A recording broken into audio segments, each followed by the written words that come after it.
in the spring. This is it. Buckle up, fans. Highland, thanks for joining us. We hope that you enjoy the broadcast. Washington Panther fans here and there, everywhere, all around.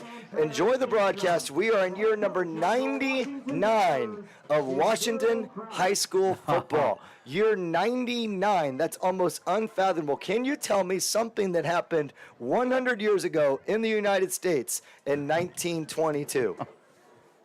Coach always put me on the spot. Coach Warren Harding was president, for goodness sake. Warren Harding, that's a great one to know. Who? Exactly right. That's what the fans at home are saying right now. So the Panthers kickoff team is now on the field. Highland will be returning. They will be moving from left to right on your screen. And the place kicker for the Panthers is number 15, a Division I soccer recruit who just recently committed to Bradley. That is Mitchell Coughlin out of St. Patrick's, a parochial school indeed. So we apologize for the cutout. It's come to our attention that the stream did cut out. We are back online. I can promise you, you missed absolutely nothing but two people up here talking about things that probably aren't that interesting. 100 years ago. We are just seconds away now from number 15, Mitchell Coughlin, the soccer player / football player.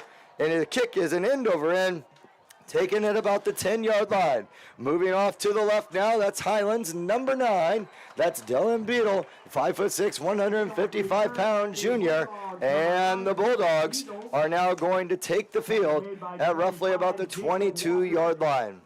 Coach, give the fans at home some indicators of what we should be looking for right now out of formations. Are we going to see spread? Are we going to see pistol action? What do you think? Yeah, I think you're going to see some spread. You're going to see some pistol. Be prepared for some screens, something on maybe the perimeter, like some tunnel screens. Quarterback, too. Running the ball. He is a threat to run the ball, so be prepared for that. That is Brent Webbles right now. It's a shotgun formation. Webbles, and he hands off, and that is a gaping hole for the Bulldogs up over to about the 36-yard line. That was number 26, Travis Porter, 180-pound senior, a returning running back who Coach Wernicke talked about could be the guy that they're going to go to early. Yep, and that is Highland immediately establishing their run game and establishing some dominance up front. That offensive line does feature 325 pounds, 300 pounds, 270, and it lived in a weight room. They talked about that weight room nonstop. Webbles on the keeper. Webbles in the middle. He is still on his feet. He is around the left to the 40. Webbles is still on his feet at the 30, and he is knocked out of bounds at about the 32-yard line. 2 plays, 2 first downs, and the Bulldogs are marching here at Babcock Field. 11:20 on the clock, and it is first down and 10. They're in Panther territory. And it looks like Highland's going to go with some tempo here. They probably feel right now like they've got Washington on their heels. No better time to go tempo and get things going. For those of you that can see it on the sidelines, and we will try to get you some views every now and then, we will talk a lot about how messages are conveyed. That's Webbles putting a ball up in the air. That's a one-on-one coverage. And number 11 within a spectacular catch. That is Illinois Bears AAU basketball player Cade Altadonna with the catch over Seth Carball of the Panthers. Great catch. Maybe got away with a little push out there, but, you know, great catch either way, and it's first down, first and goal. We've seen a handoff to a running back. We've seen a quarterback keeper smack dab up the middle, and now we see a one-on-one virtually just go-get-it jump ball to the basketball player. And here is Webbles in the backfield, hands it off in a leaping attempt for the goal line. And he is just short. That was number 26, Travis Porter. The senior running back at 180 pounds went airborne. More tempo coming from Highland. They feel, like I said, Washington's on their heels. Right back to Porter. He plows up the middle, and there's a penalty on the field. Coach, when I was prepping for the game in the basketball office, I could hear Metallica through a wall. For those of you at home that are wondering what I was hearing, the officials were listening to Metallica in the room next to me prepping for this game. Was it Enter Sandman? Enter Sandman is what I heard. I was expecting them to come running out on the field in just this fit of rage, ready to go. Maybe that first flag is just inspired by Metallica circa 1980s. It is going to be second down and goal as the Bulldogs are now shoved back to about the 11. This is good for Washington right now. It slows the game down. It maybe gives them a chance to catch their breath. Out of the shotgun now is the 4-year starter Webbles, who lived in a weight room. He puts Porter in motion off to the left. Webbles keeps it. He's up the middle, and he is hit by number 97. That's Garrett Cox. Yep. Garrett Cox did get some playing time late last year. Garrett Cox, best known right now at this high school, is a young man that throws 90 miles per hour and was the closer on a third-place baseball team. Garrett's just a good athlete. He's strong, physical. Obviously, like you said, a good baseball player. But that was a good tackle by him there to take down Webbles. Webbles is a big kid. You got to get low on him, and Garrett did that. The Bulldogs know a little something about baseball. That is a baseball-rich town and a baseball-rich community. Jake Ordezi was a pitcher for the Bulldogs. There is a screen. We talked about the screen action. That was a Bubbles. There it is, a touchdown. So all of that motion pre-snap shifted everything to the right, and they went back to the left with the screen. That's a great play call. Coach, my job is play-by-play. Your job is color. So with motion, with a quick-paced team that did not huddle, and now with a screen here on goal line, is this a coach and a coaching staff that is well aware that the Panthers have graduated 20 players from last year's team? I'm sure they are, because I'm sure our coaching staff knows that they returned 19 out of 21 starters. So, they know those things, and they know, hey, if they wanted to take the ball first, you could tell, and they wanted to drive right down and put it in the end zone. They did that. Bulldog special team on. Webbles with the hold. The snap is underway, and the kick is up, and the kick is good. So, indeed, we have our first score of the year. That place kick was number 80. Rory Gallagher, that was number 10, Rory Gallagher that kicked that. Is number 80, Joey Jermiller. And it is 7-0. Washington is going to get their first touch. But that team just went about 78 yards in seven plays. Yep. And if it weren't for the penalty, it could have been less. So Washington right now, you've got to slow this tempo down. You know that this drive needs to be a good drive. You don't want to give them the ball back right now with this much momentum. You don't want to go 3 and out. Obviously, you never want to go 3 and out, but this is an important one. Let's get the defense off the field. Do not keep them on the field all night. Offensively, we got to put together a drive here. All right, so Washington now is ready to return. This will be... And ladies and gentlemen, we are well aware that there are issues right now with the feed. We know that there is no video, and we also know that there is no voice now. It has gone out, so we will continue to work on this. If you are having issues at home, Washington fans that are communicating to us, you need to update your stream, is what our production assistant has said. It might go in and out. You just need to continue to update your stream. Hopefully we can figure that out. We apologize for any technical difficulties if they're occurring. So it is 7-0, 9 minutes and 39 seconds left here in this game. And Washington is returning, and that kick is end over end, and they will start now. We got a flag, Coach. A flag on the play. We got offsides here on the kickoff.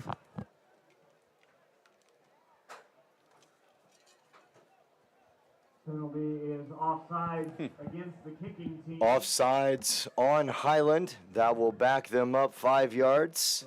We will try to do this again. It is week number 1. There are going to be small mistakes. We saw it inside Panther Night. Yep. A lot of things trying to be figured out. Personnel on the field, off the field. Those are probably still going to be showing up here in week number 1. Yeah, you're going to have mistakes that, when you get to weeks 4, 5, and 6, and so on, you're not going to see those same mistakes. But you got to expect first game jitters. Mistakes are going to be made. This is number 42. If this is not a football player's name, Gunnar Mackey. This is Gunnar Mackey kicking off, and Gunnar does the job, as that is a Panther return. That ball is bobbled. It is now picked up, and he is hit at about the 31-yard line. So we will now meet our Washington football team. We're going to meet our Washington football team here in a second, as we have got a slew of new men that we need to introduce to you here on this field. So the quarterback is going to be number 14. That is indeed Jake Stewart. And you're going to have a brand new running backs, brand new wide receivers, and virtually an entire new offensive line. As we start going about our business here in the first quarter, Coach Bauer and myself, Eric Schermorn, we will introduce you to some of these young Panthers. There is Stewart with the handoff. That's McQuarrie. And McQuarrie picks up about maybe a half a yard on the run. I formation, power run game to start. That's what you expect to see. First play. Get yourselves maybe a couple yards there. Riley Litzenberg is the new defensive coordinator, a first-year man, a grade school teacher in Highland. He is in charge now of this defense in year number 1 for the new DC. And there is Jake Stewart, play action, under duress, gets the ball out, and that ball is incomplete. Stewart is on his back in the backfield as that pass was incomplete, but there is a flag on the play by the Highland sideline. Very, very disciplined by the defensive end from Highland. He didn't go for the play action fake, and he was right there when Jake Stewart was rolling out to his right. So the Panthers have handed off to McQuarrie, and then on the play number 2, they put Stewart out after play action and rolled him out to the right. We're still looking right now from our refereeing crew that loves Metallica to see what the indication is. And we have offensive pass interference against the Panthers. That'll shove Washington back. It'll keep it second down, and now second down in a very good distance. This is a time now where Coach Crouch, does he get conservative, Blake Bauer, or does Coach Crouch try to find a way to get this first down with 2 straight passes? I think you got to find a way to get the first down. It looks like Jake's going to be in the gun here. Maybe expect something him on a rollout, get him a pass run option here. So Stewart has McQuarrie out near us, and Carball is out near us. They're all looking at their wristbands. That is how Washington communicates plays. They use a numerical system, call out a number, check out the wristband, and then execute the play. That is another flag. This is the fourth flag that we have already seen in this game. Reading the body language of some of the coaches on the sideline for Washington, I saw multiple heads go down. Not necessarily pouting by any means, but definitely we're going to have to correct this already mentality. Yeah, because this is not what you want. I mean, it's second in what feels like forever. So you're not going to get it all back in one play, more than likely. So you're going to have to get, half of it back and then try to get yourselves in a manageable here, 3rd and 10, 3rd and 12 if you can. So Washington in spread formation, they have 2 wide receivers to the left, 2 wide receivers to the right. And Stewart out of the shotgun with a running back off to his right. Highland showing some serious action. McQuarrie in motion, and the Panthers have jumped again. That is the 3rd straight penalty on the offense. And they are moving the wrong direction here at the 8-minute and 51-second mark, down 7-0. It is now second down, and I am going to call it long, but I do believe if my math is right, it's about 2nd and 34. Yes. Second down and 34. There are not too many plays in Darryl Crouch's playbook. They're going to tick off 34 yards just like that. Let's see if the Panthers can go forward. Second down and 34. We are still looking for our second play from scrimmage. Highland again jumping in the gaps. Their linebackers are active. That is a running back, and that is a handoff. It looked like for a second that Stewart kept it. They are not calling a safety there. They're giving progress at about the 3, maybe the 4. A lot. Okay, go back to a younger offensive line. If you caught all the movement up front from the defense, that can throw everything off too. So Highland's doing a good job right now, showing movement up front, maybe getting those linemen back on their heels. We just got to stay composed. I'm flinching up here with all that movement. I can only imagine if I was in a 3-point stance down there looking at some of these guys. So Washington now looking at a 3rd down and 38. Now you're in jeopardy of having to punt out of your own end zone. You got to get something here that's maybe 10 yards, if you can, 5 to 10, to get yourselves out of that end zone when you punt. And there is the snap. Stewart is looking off to the left. He has got some pressure. He throws it, and that is number 2. That is Kanan McQuarrie on the catch. So McQuarrie got the handoff for about a half a yard, and here Stewart hits him for a gain of about maybe 7, possibly 8 on the play. It's going to bring up a 4th and a very long punting situation for the Panthers. But it gives Mitch Coughlin a little more breathing room when he punts. He doesn't feel like he's standing in the back of the end zone. Coughlin set a Washington record in last night's soccer match, the all-time leading scorer for Washington soccer. So that is an impressive feat for the young man, and the fact that he's here on a Friday night, one day later, doing all of the special teams duties. Oh. Bulldog came very close to accidentally touching that ball. That was Hunter Fry. That's a good punt from Coughlin. You know, I know Highland's got good field position, but at least you didn't. They're in their own territory. They're not on your territory, so that's a good punt. So the Panthers now will need a stop. Led by 2 defensive ends, Garrett Cox, a very strong 6', 195-pounder who we already talked about as a baseball phenom during the spring. And then one of my favorite athletes at Washington, 6'3", 205-pound, high-motored. That's Carter Prina, who is also a baseball player that throws in the high 90s. He's only a sophomore. Sorry, high 80s. I wish his high 90s. That would get him somewhere in a hurry. Here goes now Brent Wibbles, and he is out of the shotgun. There's the motion that Coach Bauer's been talking about, as that was number 6 in motion. Cameron Willis, the tight end. That ball is over the middle. That is number 11, Cade Altadonna. Coach, Altadonna is a very familiar name. I don't know exactly the years. I think it was the mid-1990s, but there was a basketball player, Chad Altadonna, at ISU. Incredible shooter. He played at Centralia, Illinois for the Orphans. Bob Bogle. Orphans, yeah. Bob Bogle was his coach at Centralia. Just wonder, Southern Illinois, hate just to group everybody, but you just wonder if there's a relation there out of Cade and Chad Altadonna. In motion now, that is number 1, Brody Lewis. There is the handoff up the middle. This is the first time that we've seen this running back, and he is down and out.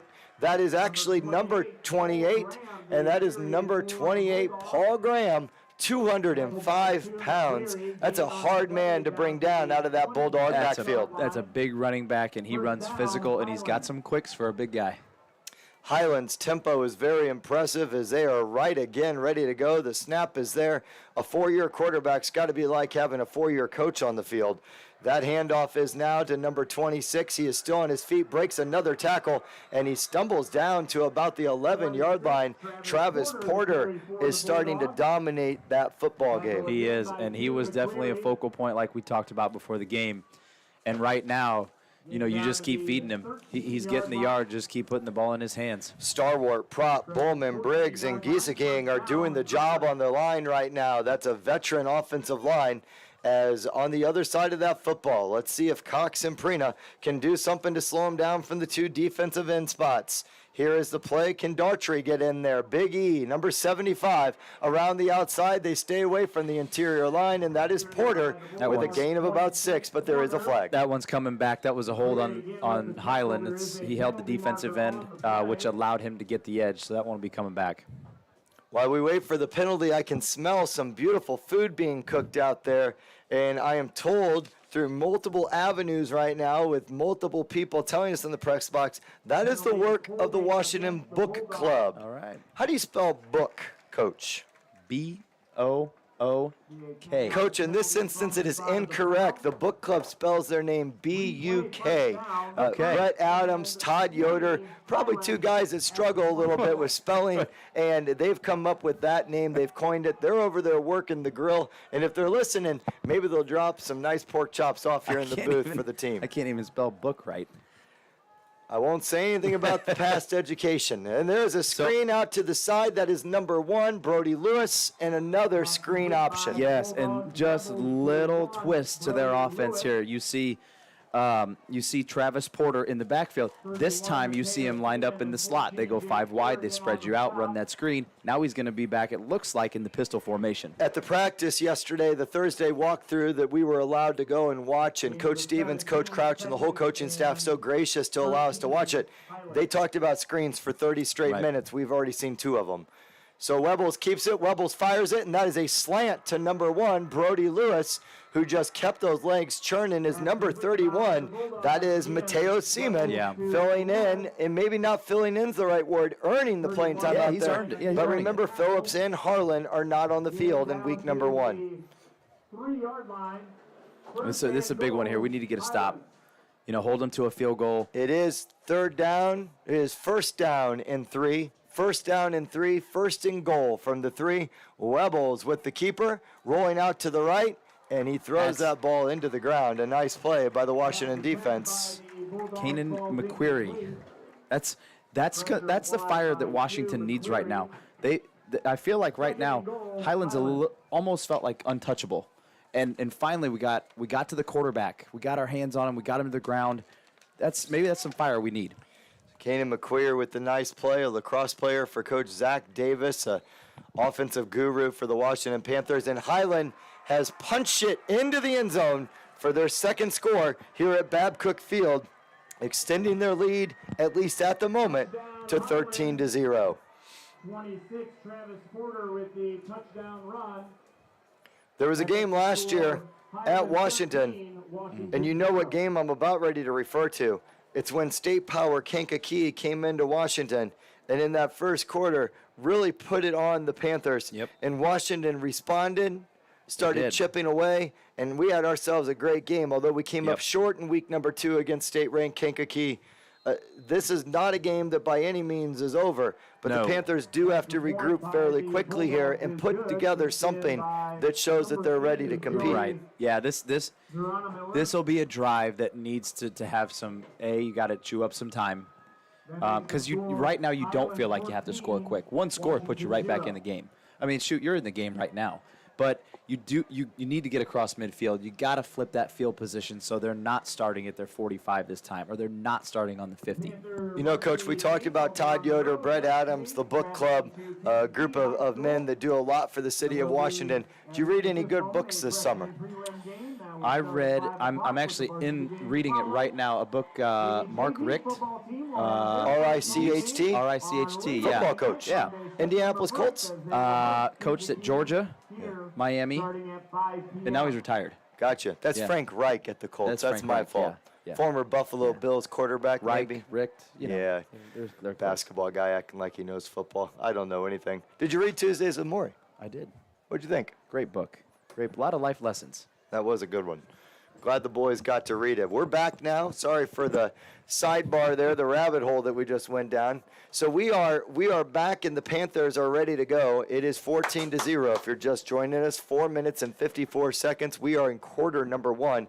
Opening night, Friday Night Lights, beautiful night in the 70s, and a very nice crowd. And Highland has done something very impressive, considering they're from the St. Louis area. That is a student section we see across from us, and a very, very solid crowd on the visitor side. We can see the parking lot from where we're sitting, and over in the parking lot, there were, I'd say, at least a dozen to 24 flags that were red and said Highland Bulldogs on them. That's my guy Gunnar Mackey kicking off, and that return is wrapped up immediately. That was number 25 for the Panthers, Jacob Walker. And the Panthers are going to go right back out of that field, and let's see what kind of work they go to. I do see a couple new Panthers on the field. That is number 9, Tyler Humphrey. That's a sophomore, a multi-sport athlete. And, Coach, we are seeing for the first time, too, a new quarterback on the field. That is number 4. That is Preston Nelson, a young man that transferred from Wisconsin before the season started.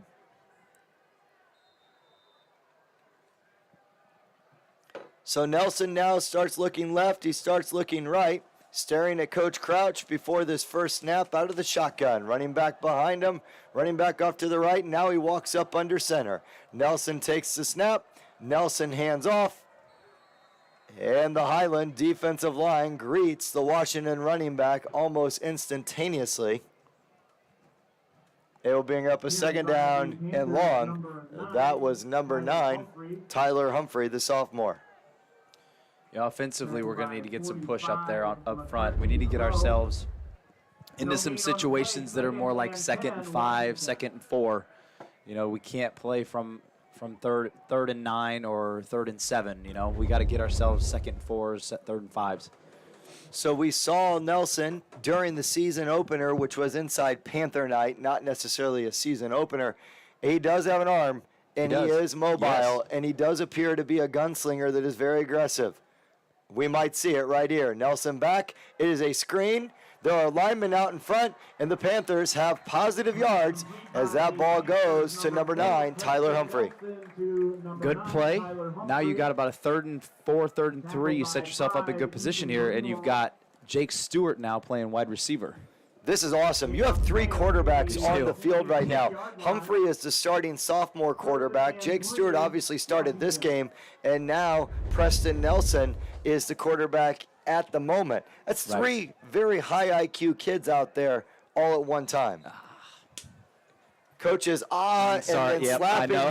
his hands there would indicate to me that there is a flag on the play. Coach, what'd you see? One of our receivers, I can't at the moment see who it is, but he jumped a little quick. He got a little excited. If we were sitting on the bench, Week 1, Chicago Leo, Kevin Brown Memorial Tournament of Champions, and we're playing and something goes wrong, and I hear, and then, what do you think's going to happen? You're not going to hear that. Okay, good man. I like to You're hear not that. gonna hear that. I like to hear the words. It says, get it done, boys. Find a way. Let's see if we can find a way. Nelson off to the right. He slings that ball, and that ball is incomplete.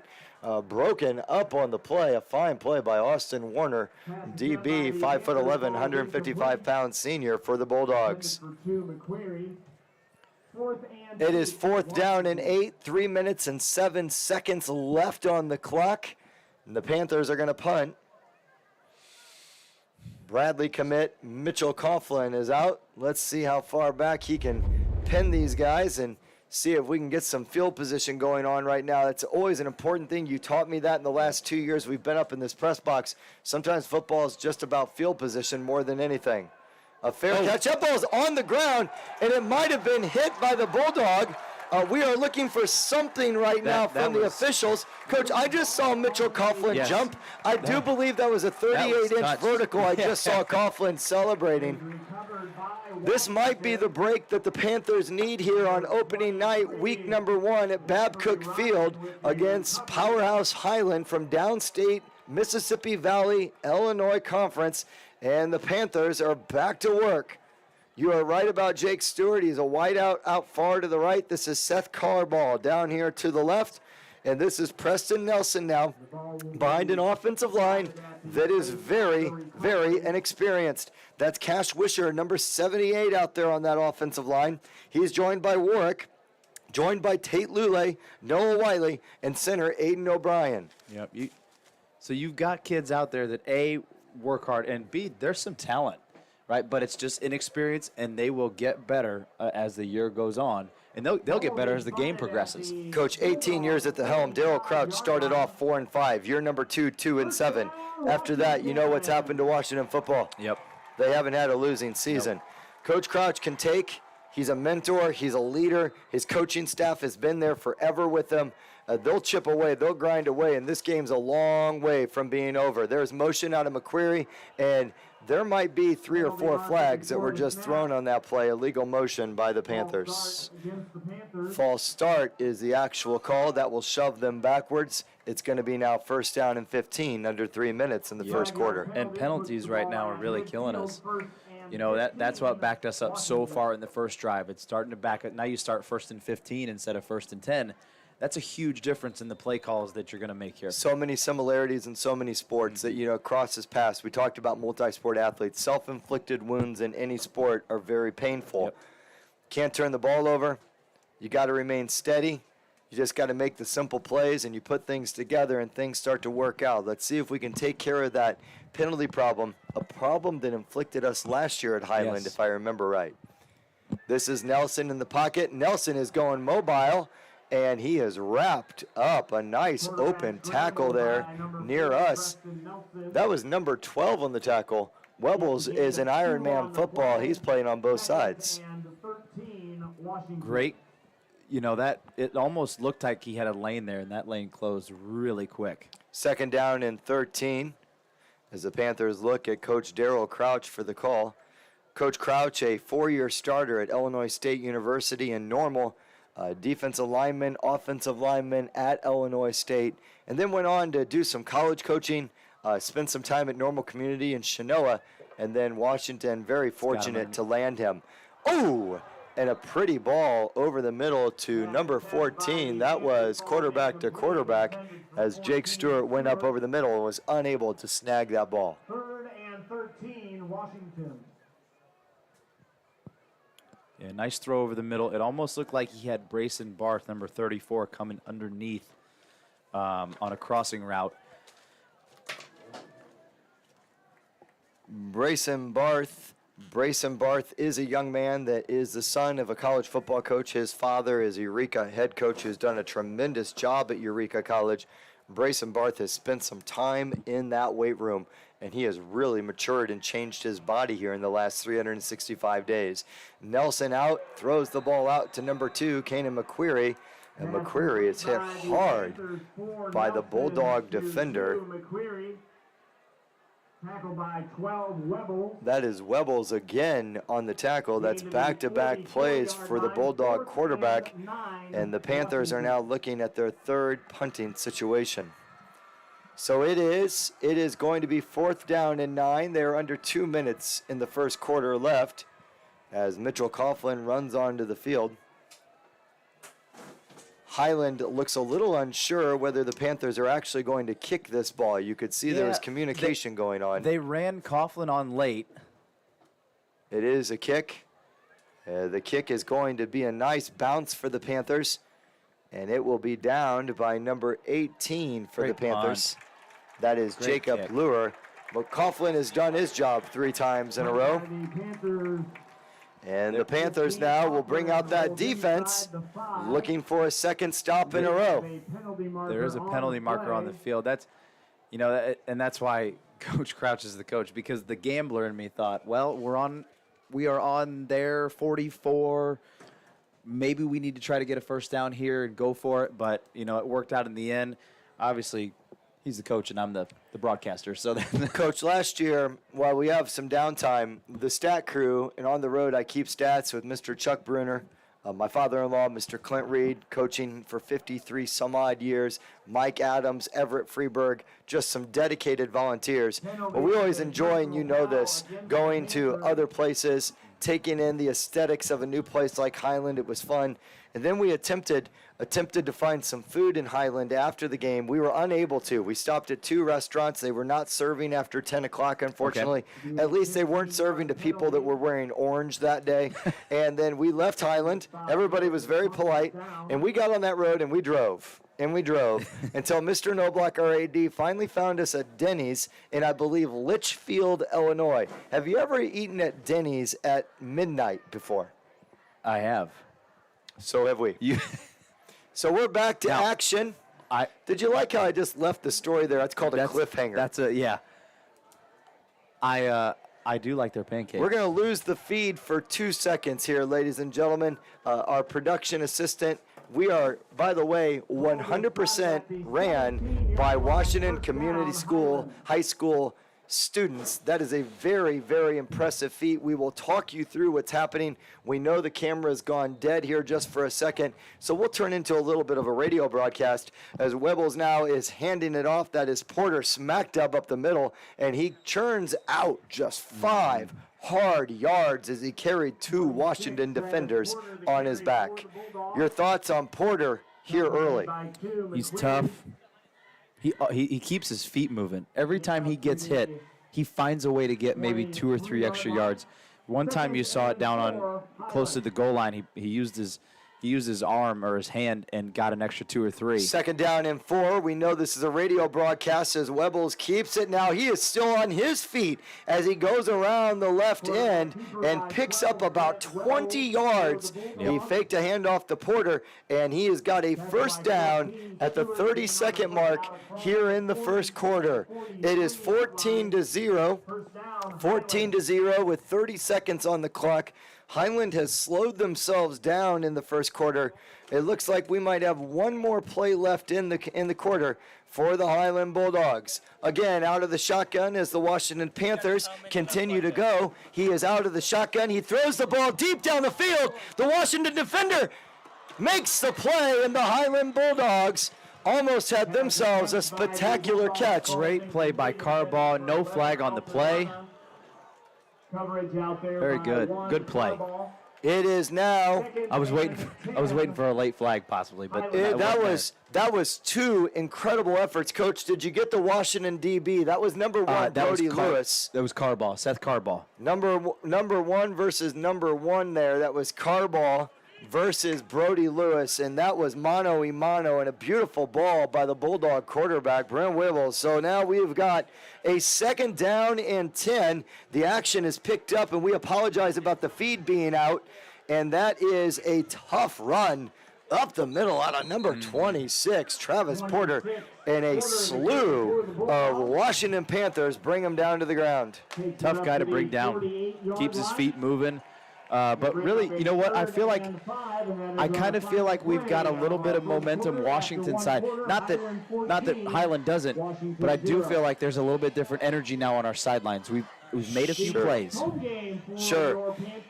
This is a game that I love football. I love the roller coaster that sports give you. Yep. But what's really neat going on right now, football is such a game of adjustments. You know, watching for just one quarter, 12 minutes of great play, you see possibly our defense pick up some things, change alignments, stuff that maybe we'll talk to some of the coaches at halftime to see what they saw in those first. And let's give Highland credit. Oh, we got absolutely. 5 offensive linemen right now that are doing what they want to do on that side of the ball. Yeah, and I think that's probably going to be a focal point defensively for us is can we get more hits in the backfield, right? Highland is getting to that 2nd level and 3rd level before we're getting our hands on them. We've got to start hitting them in the backfield and making them really earn those yards. And offensively for us, I do kind of feel like Preston Nelson's given us a little bit of something.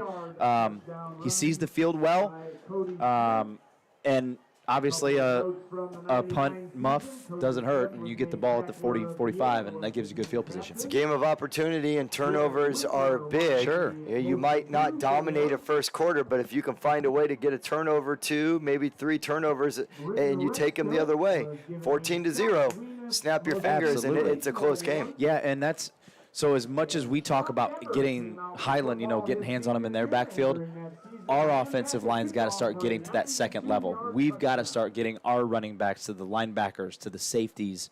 We've got to start, those offensive linemen got to be quick and start getting a real good push off the ball. So we are starting the 2nd quarter. It is 3rd down and 5. Thank you for your patience at home as Alex Calhoun just continues to do a tremendous job here as our production man. We are definitely very thankful to fullback, middle linebacker for Coach Cale Dahlem, freshman Will Freeman. Yep. Highland fans, if that name sounds familiar, that is the nephew of Kane Freeman, football coach at Highland, and 1980s and early 90s football, Kyle Freeman, who happens to be superintendent of schools here at Washington. That is Brody Lewis once again, and you've got Lewis, Altadonna, Porter, Webbles. Well, we're saying those names a lot, but let's not forget what also is happening. That's 5 offensive linemen that are allowing that 4-year starter to scan the entire field. He's seeing everything right now, and he is comfortable. You can tell he's in a rhythm. It's really not bad coverage from the defensive back, but a great break by the wide receiver. He broke the route off, and the throw was right on time. Highland, Illinois, population just under 10,000, coming here with a great fan base, a nice student section, and a football team that looks like they're poised to have themselves a very, very strong season. Last year, as we talked about in the pregame, started off the season 0-3, picked up a victory, then went 1-4, turned their season around against a rival, Mascoutah, and finished the year 5-5. The Panthers last year 8-4. Graduated some of their skill players across the board, and we are now here 14-0, 11 minutes on the clock, and it's 2nd down and 6. as the Bulldogs look to add to their lead. There is number 28 on the carry. Boy, he really cut back nicely. This is going to be a tough angle as number 34 for the Panthers, Brayson Barth, brings him down, and that is 28, Paul Graham. Shifty once he got in that second layer. Yeah, that was a nice cut by Paul Graham, and great pursuit there from Brayson Barth to not give up on the play, but nice cut and sets Highland up inside the 5 here. 2-yard line, first and goal, Highland. So it is first and goal for the Bulldogs. That is on the very far side of the field. And the indication is Highland has scored again. That is number 26, Travis Porter. Highland is now up 20-0, 11 minutes in the second quarter.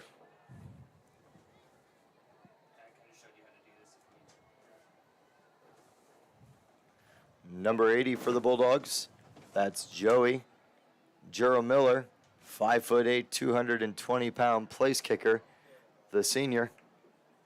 The snap is a good one. It is not. It is actually low, bobbled, improvising, and he is held out on the 2-point conversion. That was very close to being an improv 2-point conversion out of the veteran quarterback who was the holder. So the score will remain 20-0. And the Panther offense is preparing themselves to take the field. As this game progresses, we will attempt to give you updates from around the area to let you know how some of the Panthers' fellow Middle Illini is going. We know that there is a big one across the river. The Metamora Redbirds, the arch rival of the Washington Panthers, is taking on perennial 6A powerhouse. Of course, that's Peoria High Lions. So, Coach, when you get an update on that score, would definitely love to share that with our fans at home. To those of you that are listening down in the Metro East area, thank you for joining us. And we will look up Morton score, Canton score, the Pekin score. Pekin's got a big one tonight.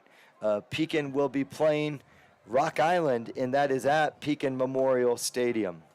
Peoria High is up 34-16 with 8 minutes and 5 seconds to play in the second quarter. Peoria High is well known for putting some points on the board.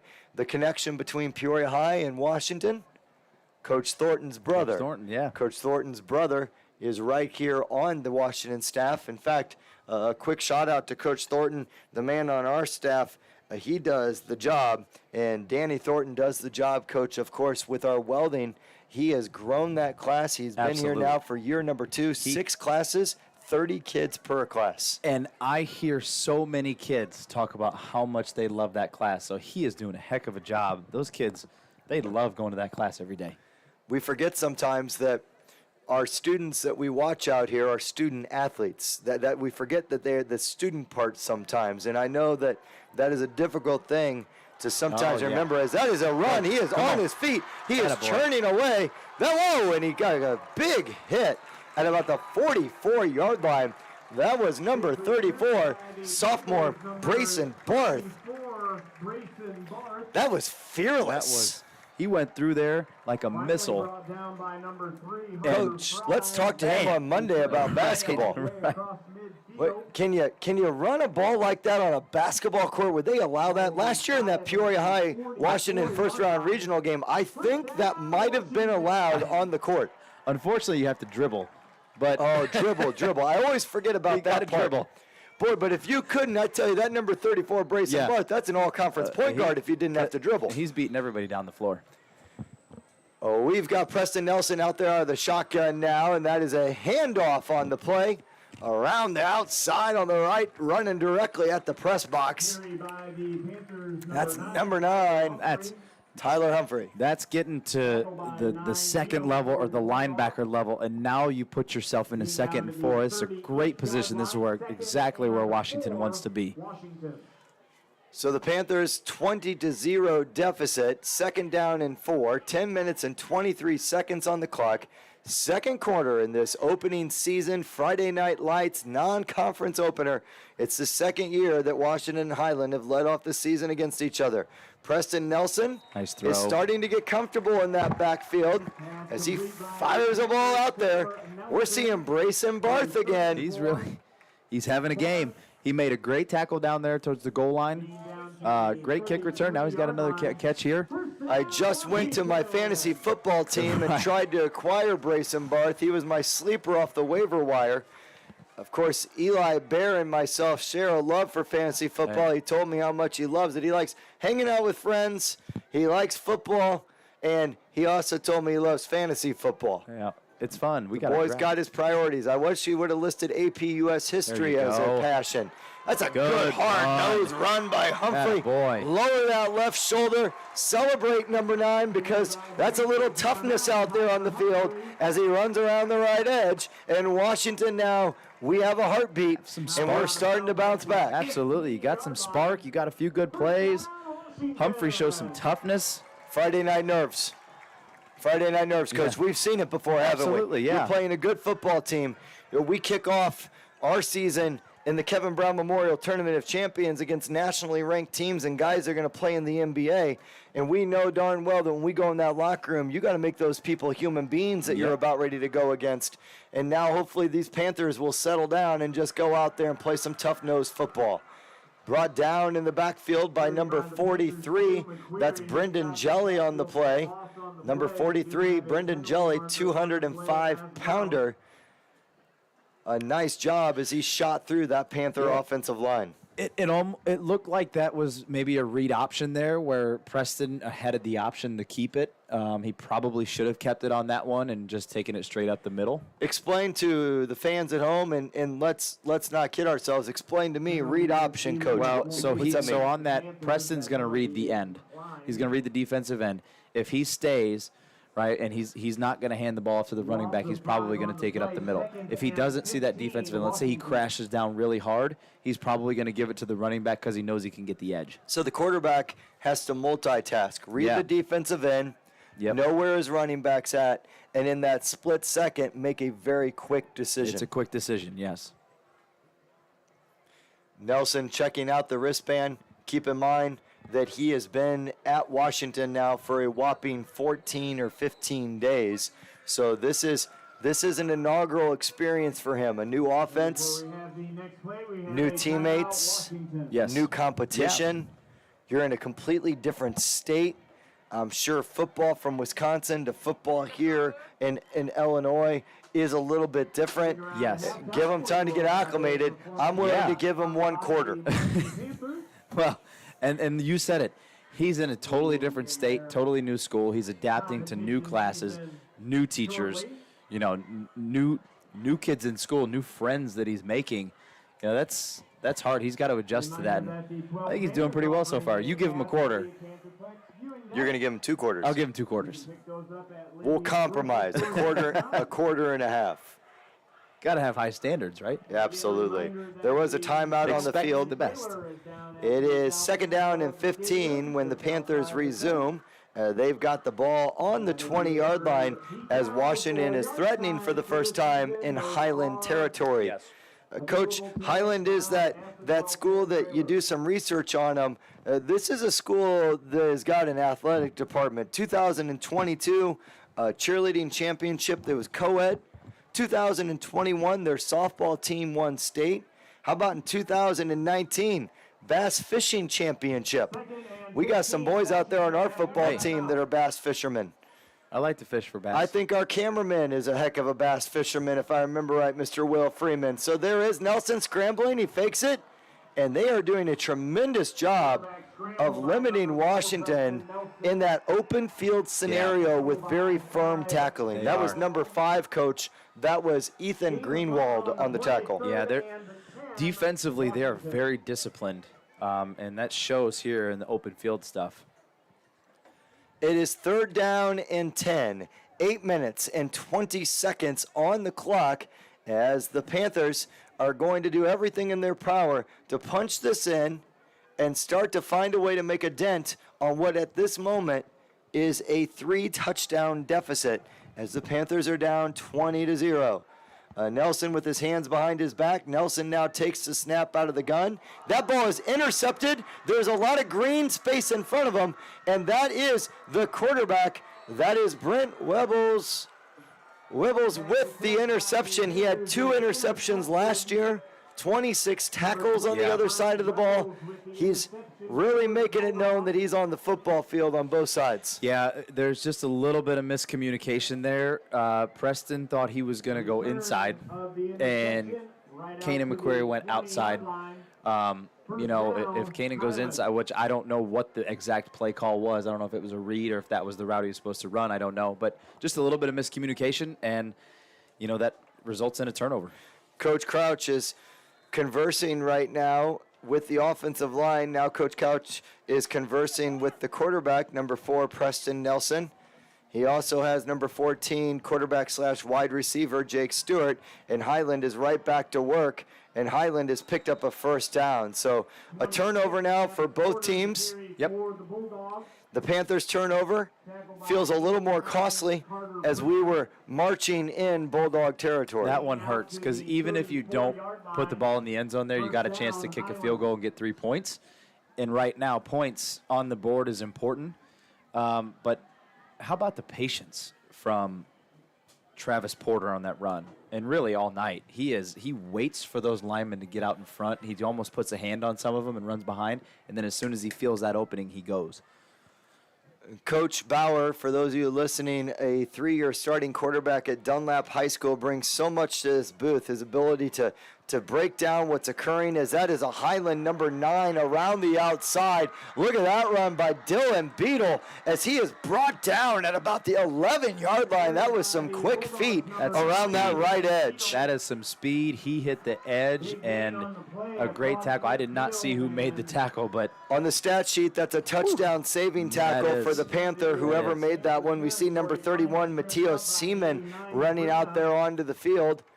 And that dude is fast. That was some quick feet going around that edge. As number 8 for the Panthers subbing out, that's Jack Godinez, 7th hour U.S. history, second to last row, 4 seat. And this is a run now that is a run for the Bulldogs as they are methodically just going to work again. Opening drive, 7 plays. Second drive, pound it right in that end zone. Score on the 4th drive, and now we're here. We're in the 5th drive of the game, and the Bulldogs are knocking on the end zone door. So Jim Warnarki is looking now as a former Highland grad. He talked about tradition, physical, willing to fight, refusal to back down. There's the quarterback in there. Webbles was nearly brought down on the play, as that was Carter Prina. If that's number 89, that's Carter Prina. Coach, is that Carter Prina or Garrett Cox? I think that's Carter Prina. Prina is the baseball player in the spring, the football player here in the fall. Last year, an outstanding high-motor freshman basketball player for us. Just an incredible kid. And the coaches rave about his engine. That thing is revved up at all times. The Bulldogs have a flag. It looks like there was a false start. At the 6-minute and 10-second mark, it is first down and goal from about the half-yard line for Highland, unless this ball goes backwards, which by all indications, preliminary indications are that this ball is going to move backwards.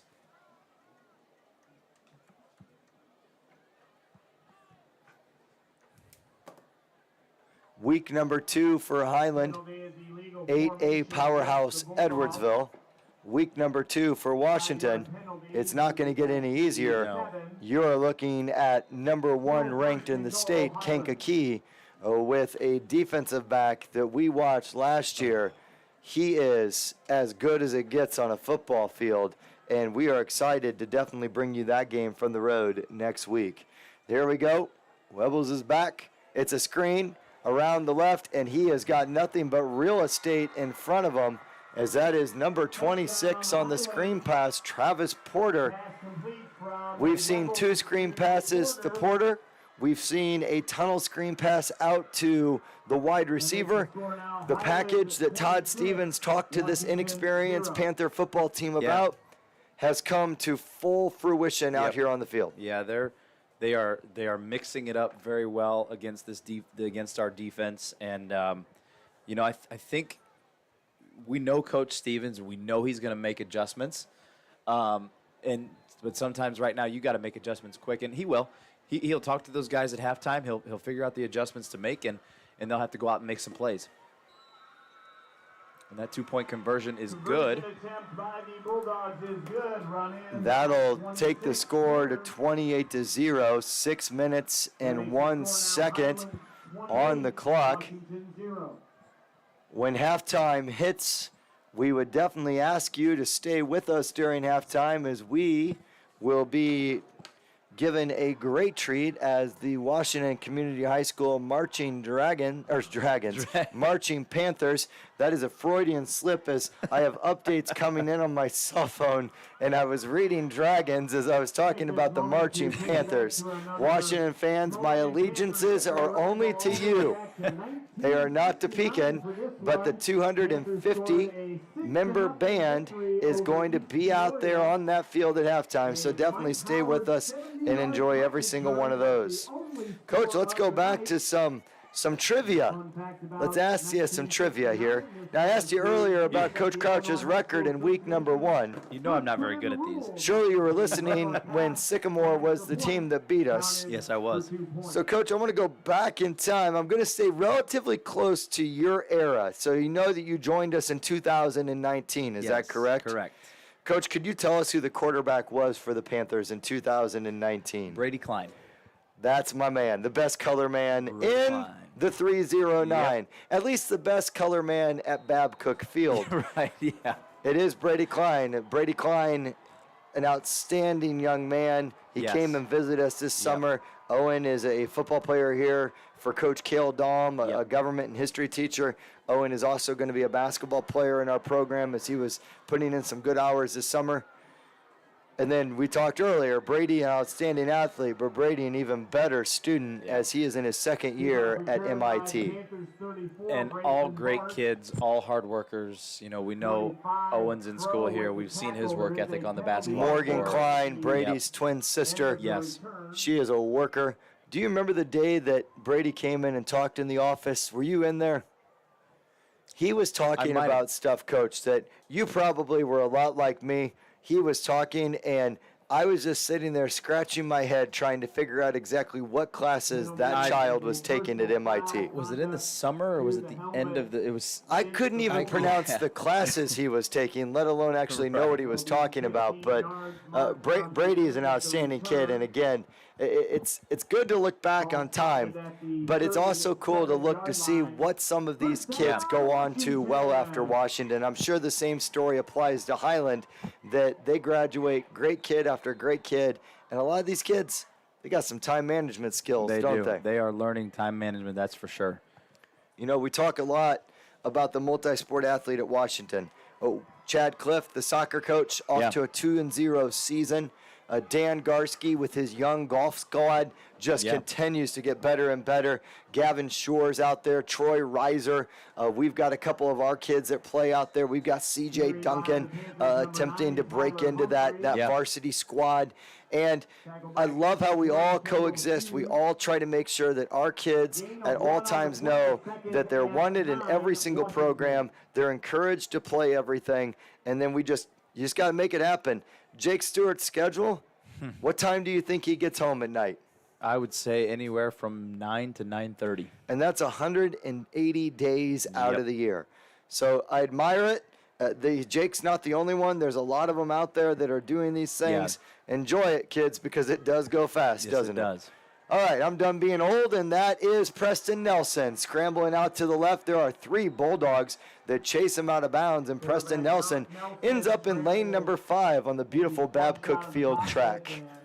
Great job eluding some pressure there, but he just couldn't get outside. That's Highland staying disciplined on a broken play. They've been holding the edge all night, and that's another example of it right there. But great job to elude some pressure and not make a sack, for 10 yards, but, you only lose maybe a yard or 2. Coach Warnecki was very excited about first-year defensive coordinator Riley Litzenberg, and we might be seeing why. Yeah, he's bringing some pressure. Like I said, this defense is disciplined, and you can see it in the way they play. You can see it on their coverages. You can see it on broken plays. We have an update. Muhammad Seymour, 34, Morton, 7. Muhammad Seymour, 34, Morton, 7. The post-Seth Glatz era is over. Seth Glatz, the nation's leading rusher last year. Morton, probably a little bit like Washington, trying to establish an identity after losing somebody of that caliber. That was Seth Carball with a nice catch. Yeah, absolutely. And back to your point there, I believe they lost their quarterback too. Kaufman. Yes, who was also a basketball player. So 2 hoopers. yeah. Noted. So Seth Carball, he wants to go to the University of Southern Florida someday. His mom, a track athlete. His dad, a Division III soccer player. Athleticism in the DNA of Seth Carball. He told me that he loves to hoop still. He was a freshman basketball player that could shoot that basketball. So there is a kick. It's end over end, and there is the aforementioned Seth Carball as he will pick that up, and that ball is at the 11. And Highland will take that ball again. 4 minutes and 38 seconds on the clock. 11-yard line. First down, Highland. Just scanning the crowd. It's a nice crowd here on Friday night under the lights. I've seen multiple people that we know, Coach. Yeah. We got Mrs. Laura Ream, who just stopped by the press box, our outstanding chorus director. Yeah. State champion Laura Ream. Yep. So it's nice that she's joined us up by the press box. I don't think she's listening to She's us. not listening. It almost feels like 7th hour, end of the day. I'm up talking about salutary neglect and how the British didn't enforce the navigation laws of the 1600s and how it ultimately leads to revolution. And I look back and I see this glaze of eyes looking at me, just hoping, hey, we got it. Oh. Kenny McQuarrie nearly with the interception. Number 6 was the intended target. The big old tight end, Cameron Willis. McQuarrie might have needed his lacrosse stick to bring that football down. I thought he had it in his grasp, and you could see the tight end running right down the seam. The pass was just a little high. It was just Coach, do you just love out my of his trivia? reach. Do you love my trivia? I do. Could you tell me the origins of lacrosse? No. Native American Society, Mr. Bauer. There you go. See, the great part about this is I learn something new all the time. Coach, stop appeasing me. There is number 12 airing that ball out. That is a beautiful ball as number 11 on the catch, Cade Altadonna, the 6-foot, 195-pounder, brings that ball in. I did watch some game film of Cade Altadonna.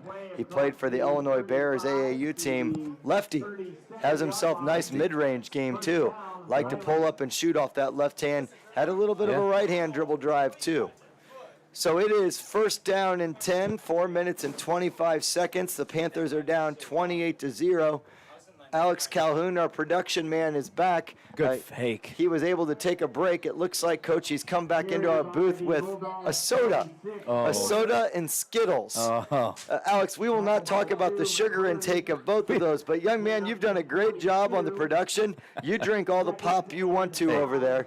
Keep it away from the basketball players. The Skittles are fine. The soda. Andre Lewis, we hope you're listening to this. We're well aware that you took a sip of Sprite the other day. It's been noted. We'll see you November 7th, 2022, Coach opening Martin. day. Coach Martin? Coach Martin has 6 Mountain kids. Dew. He's allowed to drink Mountain Dew. That keeps him awake in the wee hours of the night. There is Brent Wibbles going out to the left. He was a quarterback keeper, and they are still being aggressive with 3 minutes and 46 seconds. Will Freeman, the man on the camera. He is working the camera for us tonight. Thank you, Will, for not joining the student section, sacrificing a little fun and being on the camera for us. We appreciate you, sir. That is sacrifice. So we are first down and 10. 3 minutes and 30 seconds. The Panthers attempting to get into halftime. As we look at the student section, we'll try to get Will to pan over. I don't know if we're going to be able to get a good view of the student section where our camera is poised, but it is an impressive student section. For those of you in Washington that would be interested, Washington's enrollment just a few short years ago was 1,200, 1,150. Yeah. We are fast approaching 1,500 students, adding teachers, adding counselors, and our student section's number is getting bigger and bigger. That volleyball game on opening night, I saw that was an impressive student section. I mean, if you know Torrey Gym, they took up about at least half of those lower bleachers, I would imagine. We do know Torrey Gym with that concrete ceiling. I bet it was blaring in there. That's number 43 on the run. That's Brendan Jelly, 205-pounder. He's been on the other side of the football making some outstanding plays in the middle of that Bulldog defense, and now we see him in the middle of this offense. Number 49 running onto the field for the Panthers. So we've got some substitutions starting to be made for Washington. As the Panthers, you see number 49 run out there on the field, and you know who I immediately think of, Brock Skaggs. Yep. If you don't know the story of Brock, he was an outstanding linebacker for the Panthers who tore his ACL before the season even started and never got to play a single snap the entire season. Yeah, that was a hard one. And anytime a kid gets hurt and doesn't get to play, it's always hard. But I think just you see the work that Brock put in, and then to have it all, feel like it's taken away with an ACL tear is tough. There is a flag on the play. There is a timeout on the play. There was a personnel issue. Washington may have very well had 12 players on the field. There are some substitutions going on, as we did see Noah Bell-Lorenzen jump out there on that field. We saw Robert Martin, a defensive tackle, get out there on the field. So Todd Stevens looks up at the scoreboard. It's 28-0. Next man up. You have to be ready on that sideline, because if you're Coach Stevens, you're Coach Crouch, and it's 28-0, it might be time to get film on everybody and say, let's see who's going to go out there and compete. Absolutely, and that goes for any sport. When your number's called, you got to be ready. So you're prepped throughout the week, even though you might be third string, fourth string, whatever. Your prep has to be just like the guys that are first string, because you got to be ready. When I played freshman football, we had 110 people on our football team. We had the first team, the second team, the red team, the white team, the black team, and the silver team. I was on the silver team. So if they were going to work their way to little tiny Eric Schermerhorn, they were going to have to work their way a long, long way. Coach, there were 2 87s on our squad. My 87 was very rarely ever called on the press box intercom system. But you had to be ready. Thank you. Always ready as that runs smack dab up in the middle. That was a 4th and 2 carry. It's going to be very close. We're waiting right now for the Metallica crew to give us what they got. Do you like how I've labeled them that? I hope it was Metallica. I'm a Metallica fan. It was Through a Wall, but I do think it was Enter Sandman. May have been Unforgiven. I don't think it was one. I don't think it was one. Enter Sandman sounds, I feel like that'd be a good pump-up song for him. How old were you when Enter Sandman came out? What would you have been? I don't even know. What year did it come out? I don't know. I was born in 86. Such a young man. Can you tell me anything that happened in the year 1986? No. Challenger explosion, Coach, January 1986. I learn something new every day. Now, I know about these things, but I don't know what year they were. So we are looking at a first down and 10, 1 minute and 36 seconds on the clock here in the second quarter. The Marching Panthers are prepped and they are ready, as they are down in the end zone preparing to go in. They are physically not in the end zone, though, sports fans. Do not worry. This will not be a Cal Berkeley and Stanford type scenario. The band is on the field. And they're around the outside, and that is a first down for the Bulldogs. On a rare family vacation, the Schermerhorn family did watch Waterboy this offseason. We took it all in. I'm sure we can pull up Will Freeman here at halftime, and he can tell us some Waterboy lines. He is the master, just like his father, Highland graduate. Yeah. Those Freemans know movie lines like nothing I have ever heard from anybody.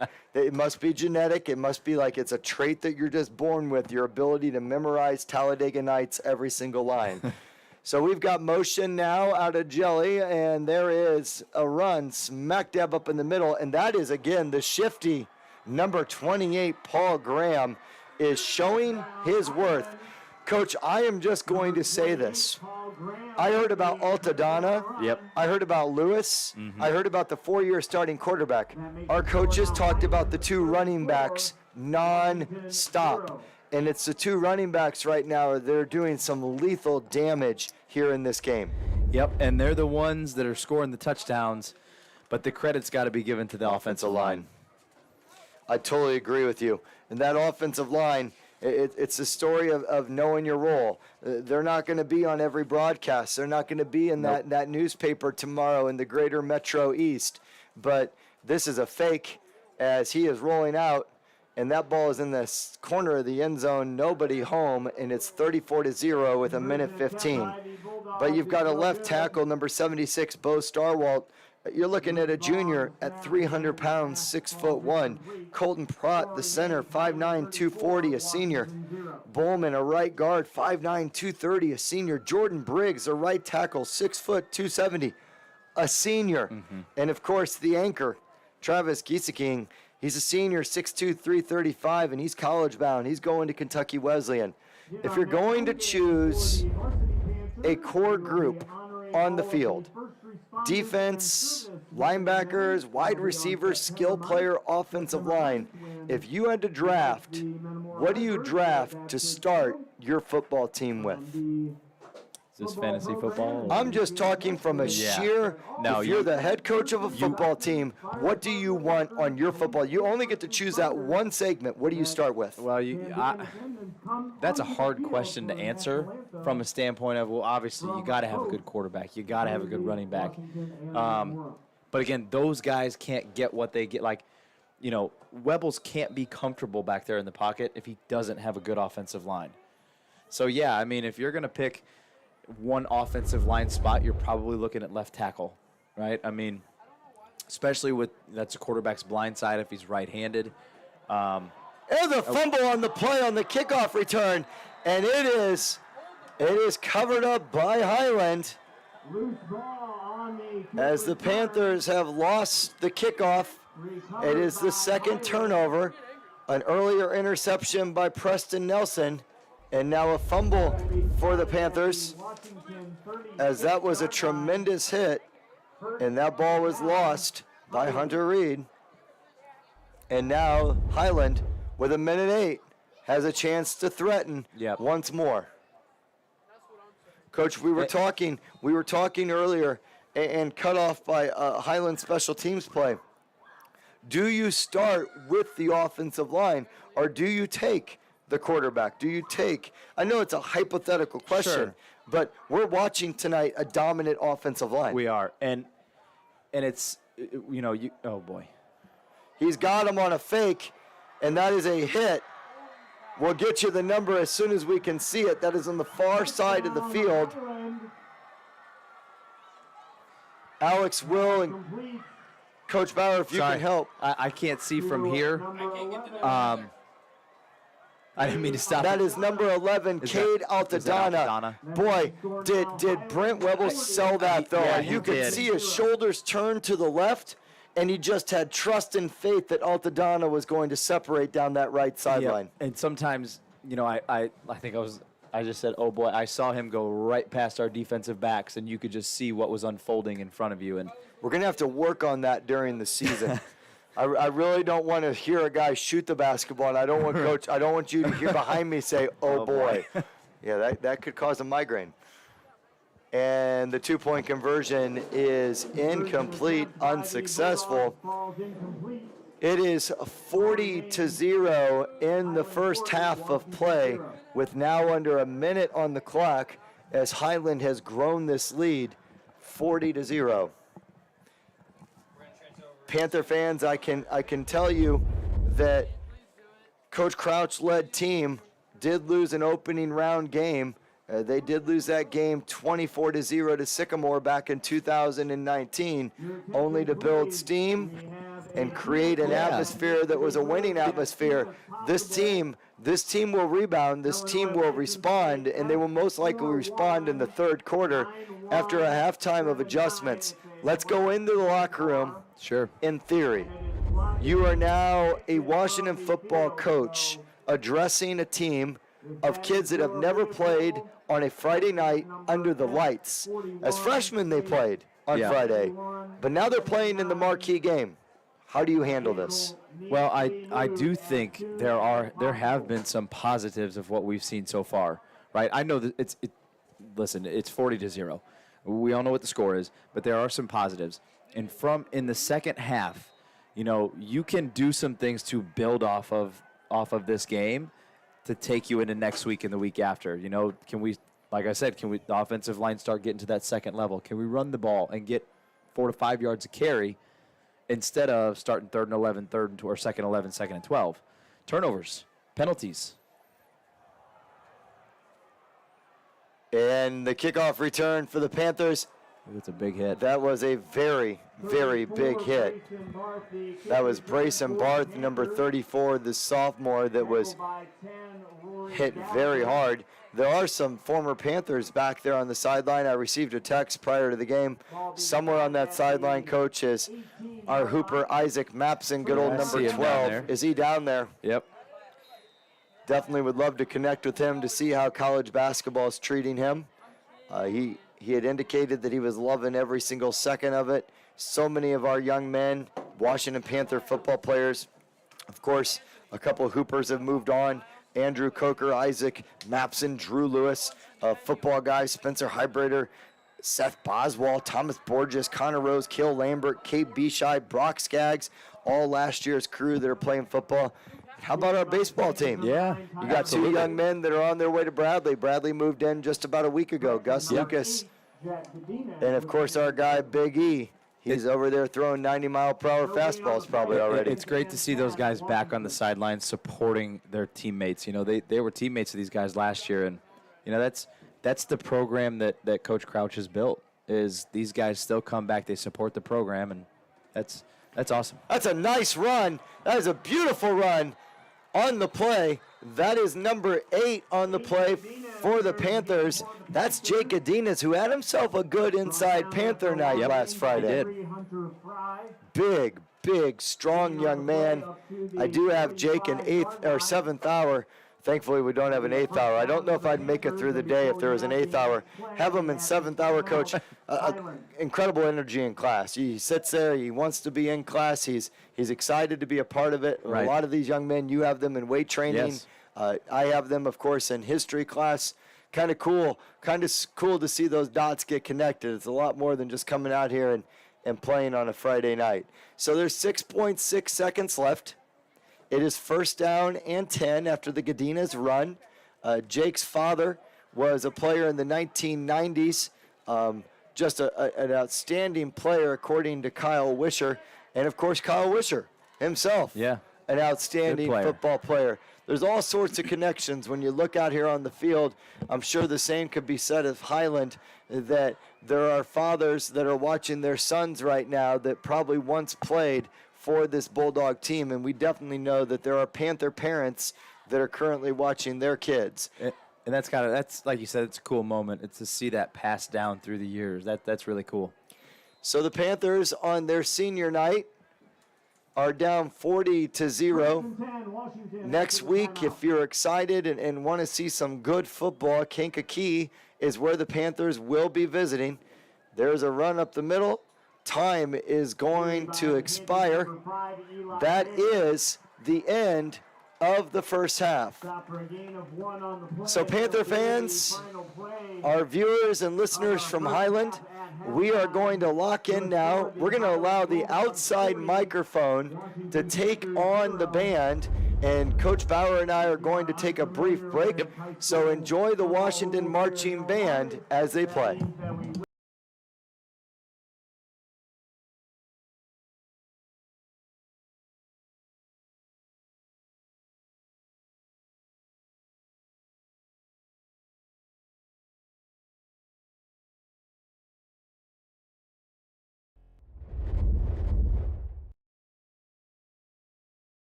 And now, coming onto the field are the members of your Marching Panthers. In 2 weeks, on September 10th, the Marching Panthers will host the 34th annual Marching Panther Invitational here at Babcock Field. 26 Illinois high school bands will be performing. The contest begins at 1 p.m. with the final band performing at 8:42 in the evening. This season, the Marching Panthers will be competing in competitions in Pontiac, Dunlap, Mount Zion, and the University of Illinois. Drum majors for this season are Baz Lehman, Renee Potts, and Alyssa Jarnigan.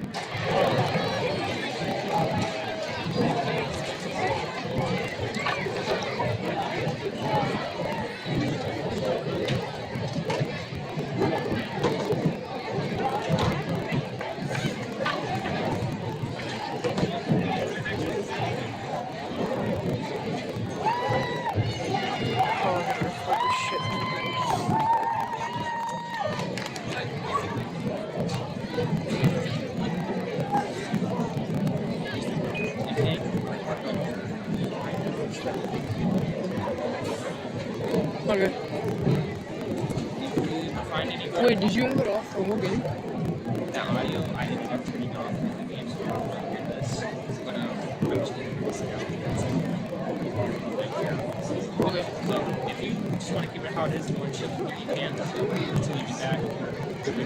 I don't think I'm gonna be able to find another person to kill beats, right? Yeah. Here, maybe, The Marching Panthers are currently working on their 2022 competition show, Into the Jungle. Here are your Marching Panthers.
For the Marching Panthers.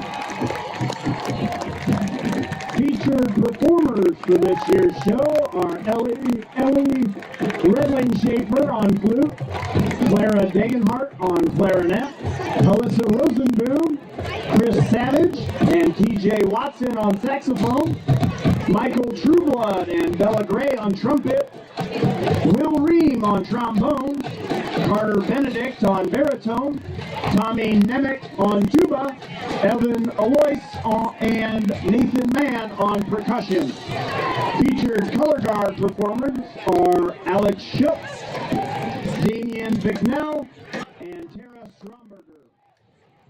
Paula Johnson is the president of the Band Boosters, who would like to thank all of their band patrons, including their diamond level patrons, the Caterpillar Foundation, the Caterpillar Visitors Center, the Law Office of Louis P. Malot, Remax WRC Downtown, McDonald's, Caswell Motors, the Kapinski family, Illinois Eye Center, Sunbelt Rentals, the Schnell family, Trace Rojas, Weavers, Teamworks, the M family, and Mark and Kayla Goldhammer.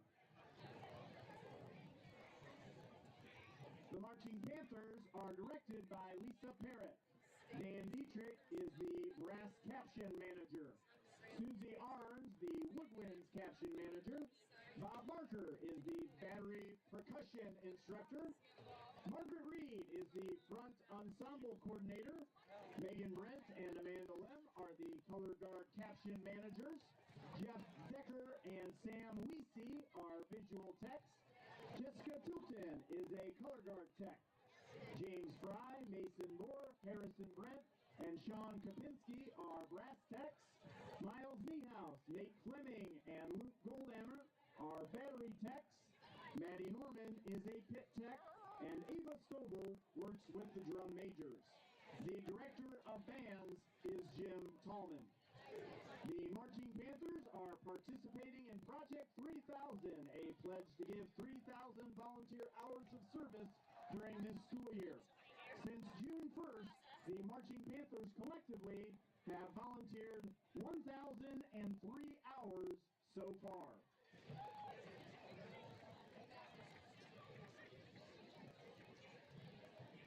All right, fans, at this time, it's 50-50 time, so get out your tickets, and if you have the winning number of the ticket that I'm about to read off, please report with your tickets to the home press box area to collect your prize. I'm not sure if they had different colors tonight, but our winning number this evening was from an orange ticket. And our winning 50-50 number tonight is 463074. That's 463074. If you have that matching 50-50 ticket, please report with that ticket to the home press box. Tonight's winner is going to walk away with a cool $825, so a big number tonight. One more time, tonight's winning 50-50 number is 463074.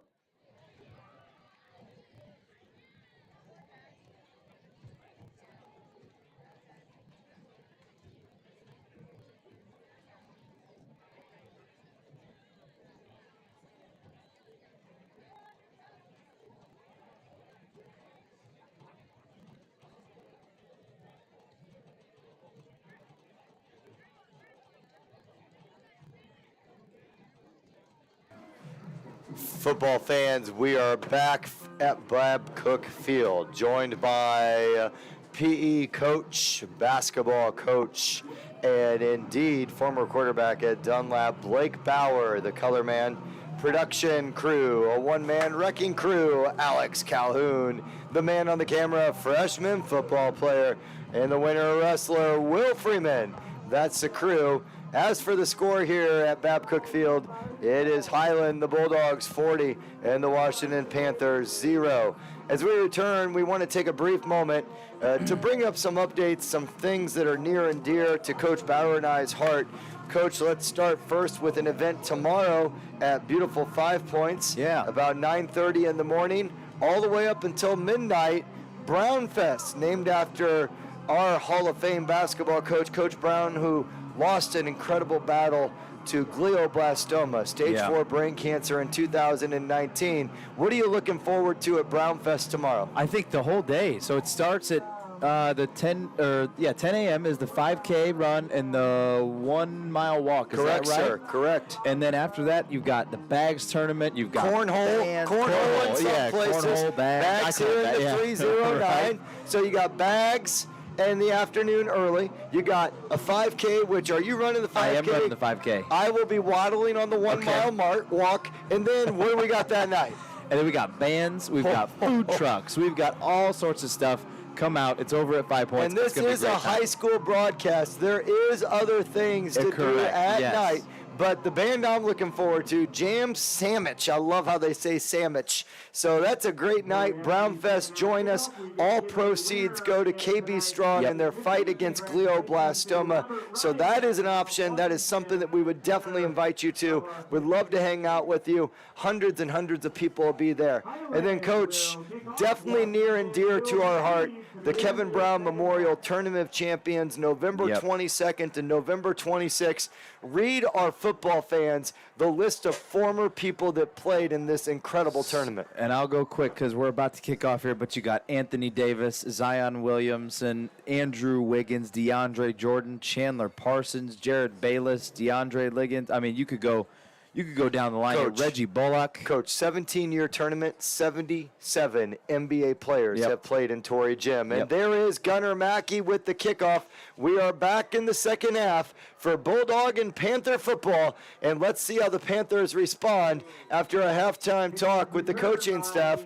That is number 25 on the run as Walker is brought down by the Bulldogs. And we start now with, let's see what Coach Crouch, Kyle Wisher, Zach Davis, Coach Thornton. I see Coach Malinowski out there, Coach Garcia out there, and savvy 24-year veteran Coach O'Neill out there. Let's see what the Panthers do. We talked halftime. We shared some thoughts off of the camera, off of the microphone. What are you looking for now out of this Panther team? Well, I think the biggest thing you want to see, is fight. Do they come out here? Do they play hard? And we always use this word, compete. You know, I know the score is 40-0, but are you still competing to the very end? And there is our first play. Sorry, we are having some technical difficulties. We will correct this. Alex is the best man on the job, so we are probably already back up and going. So we are now second down and 9, 10:41. For those of you unfamiliar with Illinois High School Association rules, this is a running clock now throughout the entire second half. So the Panthers will have to work efficiently to try to get some time in front of the camera so they can talk about, work on things in week number 2 to prepare for number 1 in the state, Kankakee. And this is a great time to see some things, see maybe what works, what you like, what doesn't work. And it gives, you know, they're sticking with Preston Nelson here at quarterback. It gives him a chance to get more reps, too, in the second half here. Third down and 9, 10 minutes on the clock as the Bulldogs are going to be traveling to Edwardsville next week. That is going to be a battle between two teams that I would think probably have a little bit of a rivalry.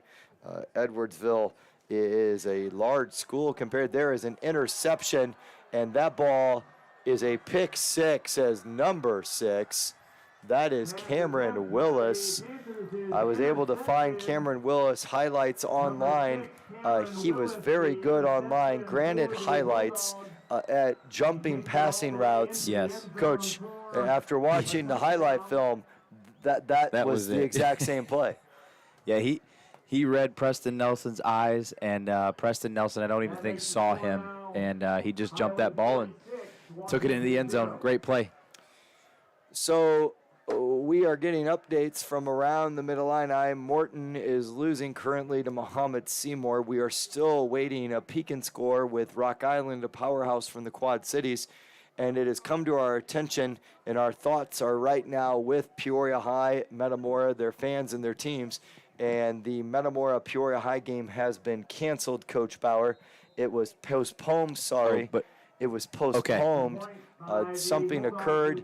We will definitely not speculate whatsoever. That is not our role as educators, teachers, and definitely not on a live stream.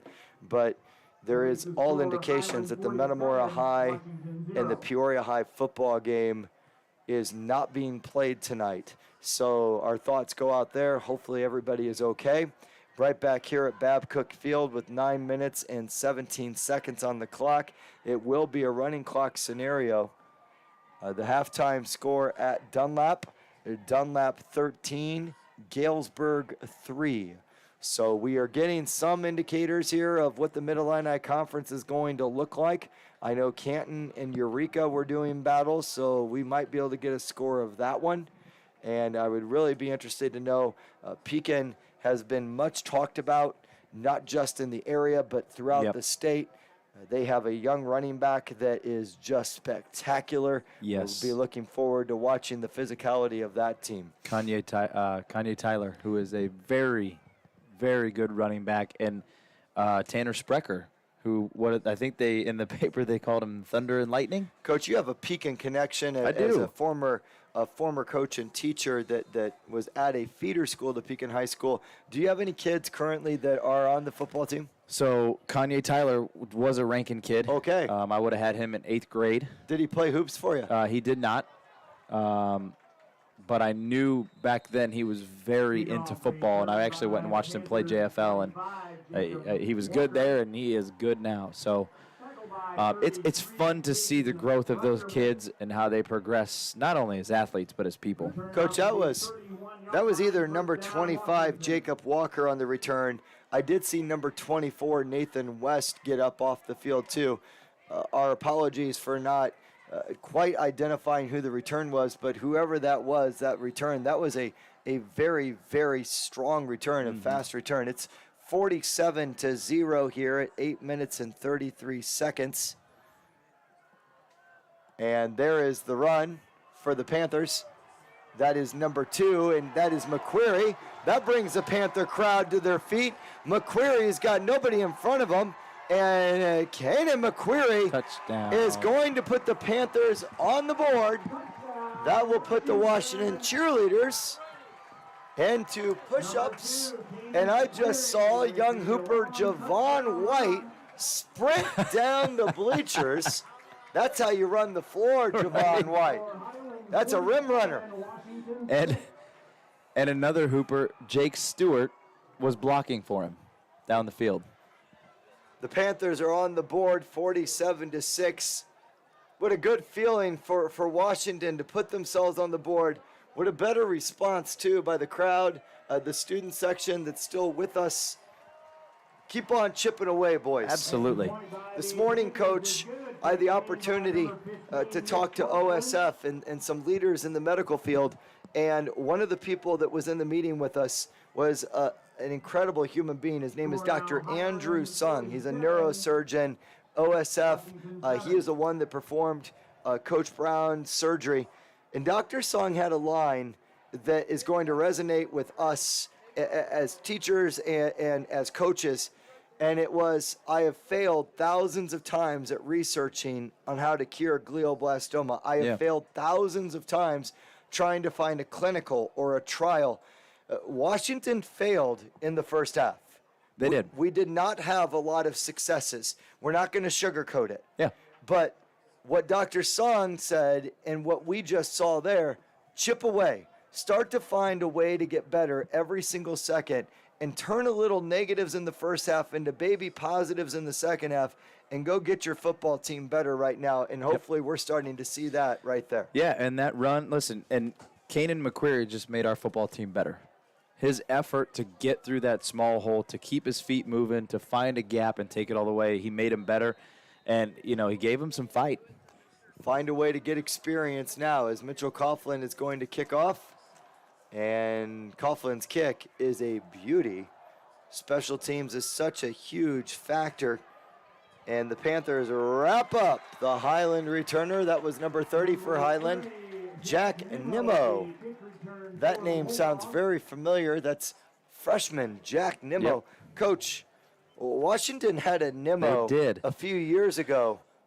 relation? It is. I believe that is it his. Josh Nimmo? Josh Nimmo was a running back in, I want to say 2002, 2003. I think he was a year older than me. We apologize if we're speculating or completely wrong, But there was a Nimmo. there was definitely a Nimmo at Yep. Washington, and he was an unstoppable force in the backfield. And if He that was. is his son, Highland's probably got themselves a good one. He is class Absolutely. of 2026. That's a freshman out there on that field. And Josh, if that's his, if we're right, then his Josh was fast. Coach, we're in the game strong. of speculation. I mean, Earlier with Kate hey, Altadonna, I'm trying to put. When we see names, we just That's right. We'll drop names out there. It's a live broadcast. We probably have 3 viewers total right now, so hopefully you 3 viewers are being entertained by our ignorance. It is 47-7, 6 minutes and 50 seconds of a running clock in the second half, week number 1. Javon White now walking in the bleachers is no longer running. He is now eating he's got popcorn. popcorn. Let's just hope he ran to the concession stand and got that popcorn. It's nice to see him eating the popcorn. He is holding it with his right hand and eating with his left hand. We've been telling Javon to keep on working on that weak hand. It's Right. nice to see him doing that. And we've got a new quarterback for Highland. It looks like number 3, Hunter Frey. Remains second down. Yes, sir. Hunter Fry. I don't. My Coach, apologies on the we did a lot of pronunciation. we did a lot of research. I will admit, though, we did not research No. necessarily the entire roster. So we'll do our best. We'll watch this game unfold here and make sure that these young student athletes get the due recognition Absolutely. they need. So many times you watch the guys that are under center that start, that are getting their names, but we know darn well in that practice somebody is running that second team, somebody is running that scout team, and somebody on Highland is preparing to Yes. play next year. Absolutely. Great pursuit there by number 97, Garrett Cox. That's Garrett Cox. And just as, look, like you said earlier, the score is 47-7. This is a great opportunity for Highland to look at some kids who potentially could be inserted at some point this year and next year. So the Panther defense now is going to try to make a stop. Let's see if the Panthers can start to get some pressure on the quarterback, start to wrap up in the open field. There is number 3 on the run. That is Hunter Fry. 5'9", 165. That's a junior. McQuarrie brings him down to the ground. So we'll concentrate now on this Panther defense, see some of the things that we have going on out there. As number 25 for the Panthers going back to get the punt return. That's Jacob Walker, who's done a fine job on kickoff returns tonight. Now we'll see what he has to show here on the punt return. A rare punt for the Bulldogs. Daryl Crouch now walking out on the field, joined by 20-year man Todd Stevens. Also joined by retired teacher and current assistant coach, Coach O'Neill, as they talk special teams. Next week, the Panthers will be journeying. They'll be journeying to Kankakee. Coach, I'll be with the stat crew. Are you, Isaac, the fam, they going? You think little Levi is going to make the trip to Kankakee? I won't ask about I will Mrs. Bauer. speculate because we speculate a lot. Please, let's just start making up stuff. I'm going to say no. No. All right. Well, Coach, I'll be there. And like we talked about with Highland, we are going to venture somewhere and eat somewhere in Kankakee. I'll come back with a good one. But I will tell you, if it's Denny's, I'm going to pass. We were in Kankakee this summer for the Olivet shootout, right? We were. Yep. 4th and 4. So it is. We were actually in Bradley, Bourbonnais, Well, but yeah. sister cities. Yeah. So it is 4th down and 4. Okay, so we can see the comments. Thank you very much. That Coach, I don't know if I want to hear the comments. No. This Feel is good. free to. That So- is a kick. That ball is on the ground, and Brayson Barth is able to have it. Please go ahead and read the comments. If there's any negative comments, No. I'm just going to talk over Well, you. the one I'm looking at, it's helpful because it is Josh Nimmo's son. That's what I'm reading here from the comments. So So let's keep on speculating. we'll just speculate. So, Coach, it's quiz time. Highland is 9,991. You always trust Wikipedia. That's what all teachers say. Trust in Wikipedia. However, Highland also has 3 other communities that feed into the high school. I did not know that. Well, Coach, today's you're lucky I'm day. learning. You got New Douglas, Grant Okay. Fork, and Alhambra are the Okay. 3 communities that also feed into Highland. So think like a Limestone with its 7 different feeders. Think like a Pekin with a South Pekin, a Marquette Heights, a Rankin Sure. type scenario. That's what it sounds like Highland is a community that's feeding into it.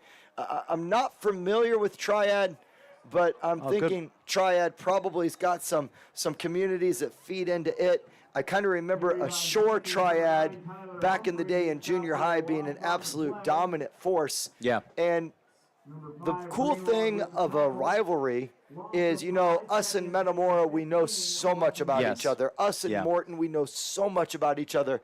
I would love to learn a little bit about the Highland rivalries. Is Muscuda their rival? Is Triad their rival? Who does Highland look forward to playing? Is Edwardsville, an 8A school, considered a football rival? Maybe. I mean, it depends on, it just depends on the past history that they have, program versus program. And, yeah, I don't know the answers to who their rivals are, but 2 football coaches that take the same approach. Schedule the best. absolutely. It's going to You bring have out the to. best in you. You have to. So we were talking earlier, ladies and gentlemen, during this broadcast. There is 2 minutes and 35 seconds left. It is 47-40, and the Panthers now are putting some young men on the field that are going to get some reps right now, some much-needed reps. We see Jake Stewart out to the left. He started this game as quarterback. He is now a wide receiver. That's Brayson Barth near us. That's Preston Nelson rolling out to the left. And that ball is incomplete at about the midfield line, the 50. Number 9 on the play, Dylan Beadle. We saw him run around the right end with those quick feet. Brayson Barth's been targeted a lot tonight. He seems to be like he's getting a bigger role in this offense, and you might see that down the road here, too, in this season. That Panther offensive line now coming off of the field. Noah Wiley, the savvy veteran that Coach Kyle Wisher said is going to play a huge role for the Panthers. I also saw number 64, Tate Lule, coming off, 5'10", 290-pounder. That'll be something that those coaches are going to work on, is working on that continuity, that chemistry of that offensive line, letting those 5 young men learn each other and how to play with each other. A huge block on the left side of the field. Oh, and a nice hit. And there's a flag behind the play that is deep behind the play. There is a Panther that is shaken up on the play, but Akina McQuarrie, I think he would eat glass rather than lose. He got stung pretty good. I don't know, Coach, if he knows what part of his body hurts, but that is one tough son He's of a gun tough. coming off the field. Gurney time for me. If that was me out there, that's a gurney. You know what a gurney is? I don't. Yeah, I, I just made it I up. was looking at you, and I'm like, what is that? Gurney is they put the person on it and then they carry him off. Okay. Stretcher. So the returner there was number 9, Dylan Beadle. If you remember earlier in the game, he's the one that took it all the way around the right side. That was him. And the Panthers pursuit angle on that play. We chased him down. And he is fast. So there was a significant penalty on the play. First down, Highland. And they're going to come right back at us now, up by 40. The third quarter is about ready to expire. If you are thinking that was a very quick third quarter, it was, as it is a running clock at this moment. So Triad and Highland just 10 miles apart. That rivalry sounds very similar to the rivalry that the Panthers have here with Metamora.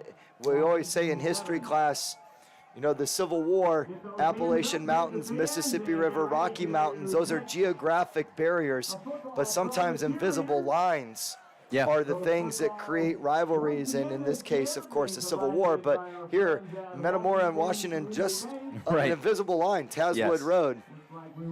But those invisible lines, you change the school's colors, and it's game on. Yeah, absolutely. I mean, But those are the rivalries that are fun. You know, you compete. Absolutely. And Washington Community Bank I don't want to use the word hate will be providing. because I don't think there's any hatred involved. Not at all. But I think it's just it's just competitive. Absolutely. You know, and each side wants to win so bad. Brings out the best. Absolutely, yes. And when the games are over, there's nothing but respect for what they've done. It's kind of like So- when I run against you in that 5K tomorrow. It's going to be rivalry. I was thinking I was going to walk, but I'm not a runner, though. I might run. We'll have to see what happens. I just want to ask if Highland will have 1st and 10 at their own 21 to begin the 4th quarter. So here is the handoff. And it is a gain of about 1 for the Highland Bulldogs. Checking onto the field now, number 29, that's Kyson Ford coming out. 17, Tyson Reed. Number 18 running off, that's Jacob Lure. Is Washington going to start getting some playing time here for some guys? We'll do our best to identify who's out there on the field. That's Julian Franks, number 46.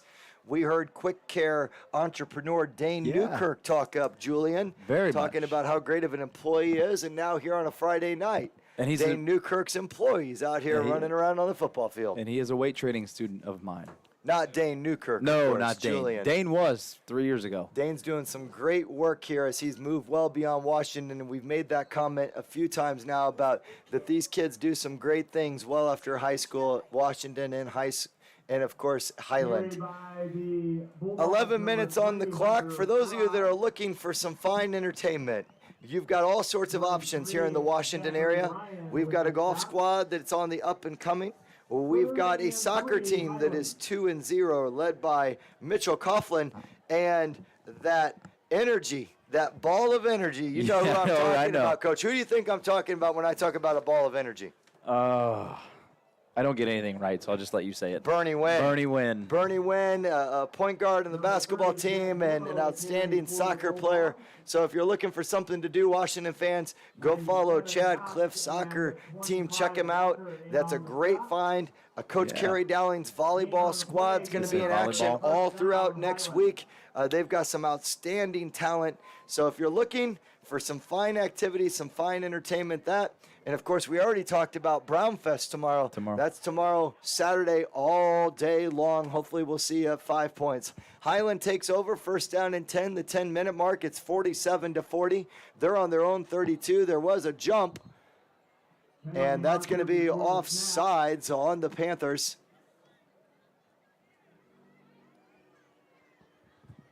So the Panthers are going to move to 0-1, just the second loss in Darryl Crouch's tenure here at Washington since he's taken over in 2005. Week number 2, Kankakee. Adjustments that the Panthers, or things the Panthers will address during week number 2, practice week. Well, offensive line play, I'm sure, will be addressed. And he's He's like gone. He'll take this one to the house. He's gone, Coach. That's number 3, Hunter Fry. And he has found the end zone as the Bulldogs have scored again. It is now 53-7. Hunter Fry, who takes it all the way in for the score. The Highland fan base has got to be very excited about this football team. Yep.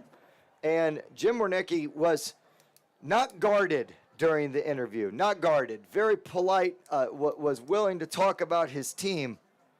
But I could feel that he knew that he had a lot going on experience-wise, and I just felt trust as he was talking to us about what they were going to look like. Yeah. And we're seeing that come to fruition here on this field. And everything it does. It feels like everything that we talked about this week, everything that he said that they wanted to do, you know, you're seeing it here. And he's got a really good football team, and he's got to be excited about this season and all the games coming up. And I think just from this game, you're probably seeing a team that's going to make a deep run in the state playoffs. He's probably got JFL game tomorrow with those 7-year-olds. So on the bus ride home, he'll be prepping for that. I'd like to see if he runs some of the same actions with 7-year-olds. You know, that earlier Motion. play by Wibbles where he looked Right. left and came back right. Tunnel screen. And Kate Altadonna was running down the tunnel screen with a 7-year-old team. That would be fun to watch. Do the 7-year-olds put on pads and hit each other, or is that flag football? That'd be flag. That's flag. I want to say pad starts maybe 3rd grade. Give it a few 4th years. grade? I bet they start padding up kids when they're 5. Right. Just throw them out there. Put a helmet on them. Or not. Well, I mean, When did you start playing football? 4th grade. Wow, so you were JFL 4th grade. Yeah. We played, a vast majority of us that played, remember I was on that silver squad.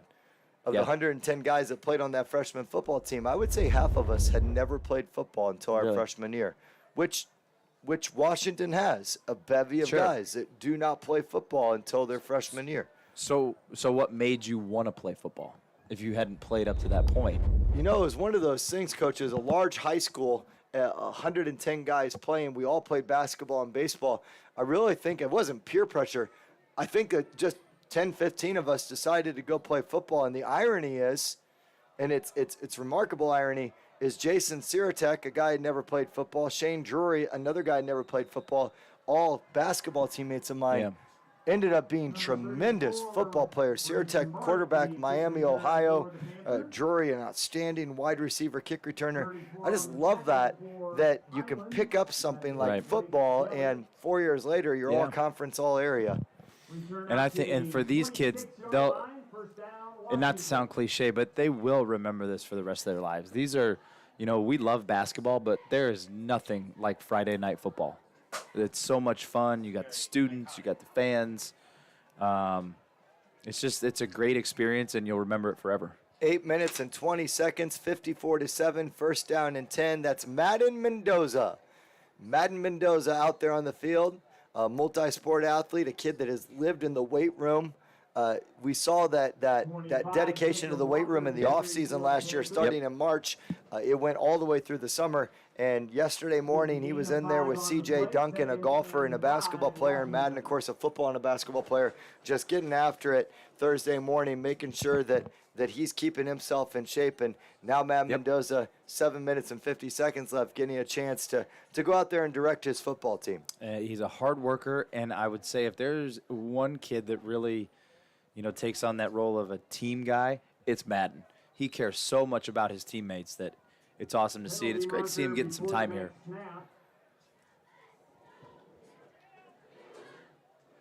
And the officials have indicated that was offsides on Highland. This will bring up a second down and 5. There was not a preliminary game tonight. Our freshman football team, coached by Cale Dong. Cale in the spring is the bass fishing coach. In the fall, he is the freshman football coach. And during the day, he is one of lights out social studies teacher in our building. We were really looking forward to watching that freshman football team. There's a lot of excitement about those kids. They've invested a lot of time. Hopefully next week against Kankakee, they will get their moment to go out there, put on the pads, and go live instead of just hitting each other. I've got a few of them in PE class, and they were very disappointed today, to say the least, about not being able to play tonight because they're ready. They've been practicing for, 3-4 weeks? They are ready to hit somebody different than their teammates. I bet Coach Dahm will unleash them on each other in practice next week. So it's second down and 7, 6 minutes and 15 seconds. To those of you joining us from Highland, we hope you've enjoyed this broadcast. There are 6 minutes left here in this game. We most definitely wish you the best of luck. We'll be following you throughout the season from Edwardsville to Marion. Probably pick up and listen to that rivalry against Triad and see how you do against Muscuda down the road. And I think we're watching a playoff-bound team out here before us. And playoff-bound, and like I said, deep run in the playoffs. Last year they lost to Morton, correct? If I'm right there in the was it the Elite They were 8? 5-5, Coach. So that would have been Or first round. First round. I think you're seeing a team that's capable of making a deep run. So last year they played 2 Middle Illini teams. 5 minutes and 38 seconds. Third down and 7. As the Panthers begin to survey the sideline, that's Mendoza checking out his wristband. He's got number 8, Jack Adina's behind him lined up. Let's see what Darryl Crouch's Panthers choose to do here on third down. Mendoza drops back in the pocket. He is hit. That ball is over the middle, and that is a complete pass. I would give Madden kudos for jumping off of 2 feet, not 1 foot. Way to be strong, Madden, in the pocket. Number 88, Sam Blackburn with the catch. And the Panthers have a first down. The student section, we look off to the side of us. Good for them. They are still here. They are still in attendance. The beachwear theme, you gotta love it. I'm not seeing the 3 baby sharks anymore in attendance. That'll be, I believe that's Eli Bear up the middle. Coach, I love Eli Bear, but no comment about the baby sharks. No, I was just watching the game. Good, that's good for you. Eli Bear. But I do remember the baby sharks on the senior run. Last row, second seat, Eli Bear. We talked a little football today. When Eli was a little kid, he had memorized the mascots for all of these teams. I brought that up in class the other day. He looked at me like I was crazy and losing my mind, which is capo, it's possible. And then I was just reminiscing here before this broadcast. Eli Bear's dad, Ben, was one heck of a Washington Panther football player, and I think Eli is going to follow in Dad's footsteps. And if you've never listened to the broadcast before, Coach E knows exactly where every kid sits. But even if I didn't, I could really just make it up, and nobody would really know this. So we are joined by the expert. We've had some production crews with us along the way. We've got the best right now. We are joined by Alex Calhoun, who is a senior. He'll be attending Columbia, where he is going to become an expert well beyond his high school years, and exactly what you're seeing here, a live broadcast. Alex is the best in the business for a senior in high school, and he gave up running on that field. So, Alex, we're appreciative that you gave that up before the game. We know that's a big deal to run on that field before the game. We're also joined by freshman football player Will Freeman. He's been working that camera. Will gave up the opportunity to sit in the student section. So you two, thank you for sacrificing, making this happen. For those of you that are joining us at home, it is 54-7 with under 3 minutes left. And it is 4th down and 2 for Mendoza and the Panthers, as the Panthers are attempting here to keep this drive alive and maybe get themselves another score before this game is over. Mendoza, fake handoff, play action. He's got number 29 down the field. He had a guy deep, elected to go underneath. Pass complete by the Panthers, 10 Mendoza to number 49. And that is number 49 on the catch. That's Noah Bell Lorenzen. Number 29, Kyson Ford. Kyson was excited on that one. Coach, he was excited. Hopefully Alex can get that second camera up and running for our next broadcast, because that would have been a great zoom in to see. I felt like it was a TikTok moment. Right. You know, he was doing a little dance. He was wide open 15 yards behind the play. So we've got it, and Kyson was enjoying it. We'll have to see him early Monday morning and let him know that we saw that on the live broadcast. Maybe that would go viral, like the moms hitting. So I've had an idea. There's only probably a one person watching this broadcast now, so I feel like I can share this and nobody else is going to take this. Here's the idea, Coach, that I'm going to throw at you for November 7th, our first practice. No. It's 2 of them, truly. Okay.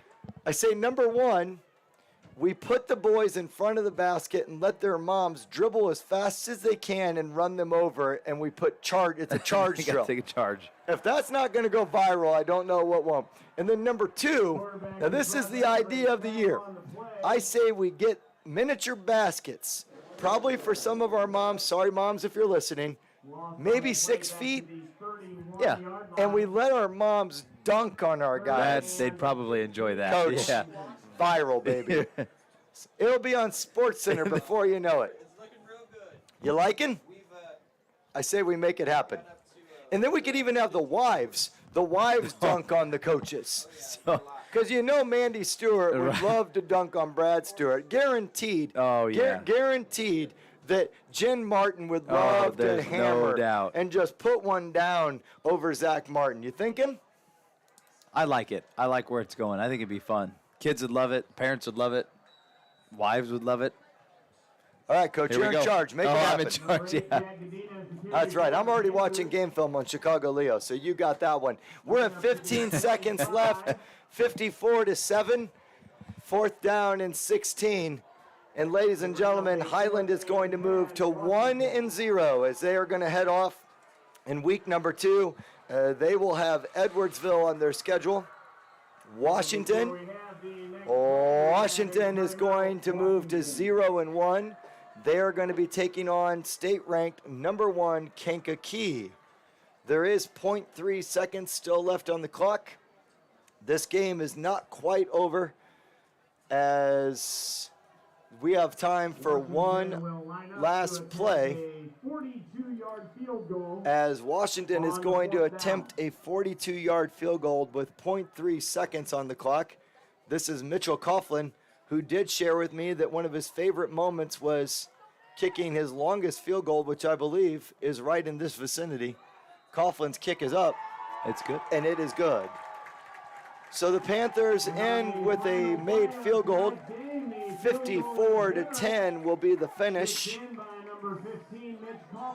For those of you that joined us from afar, for those of you that joined us near, we hope you've enjoyed the broadcast. Yep. Washington fans, we know that the outcome was not what we wanted, but we will go to work.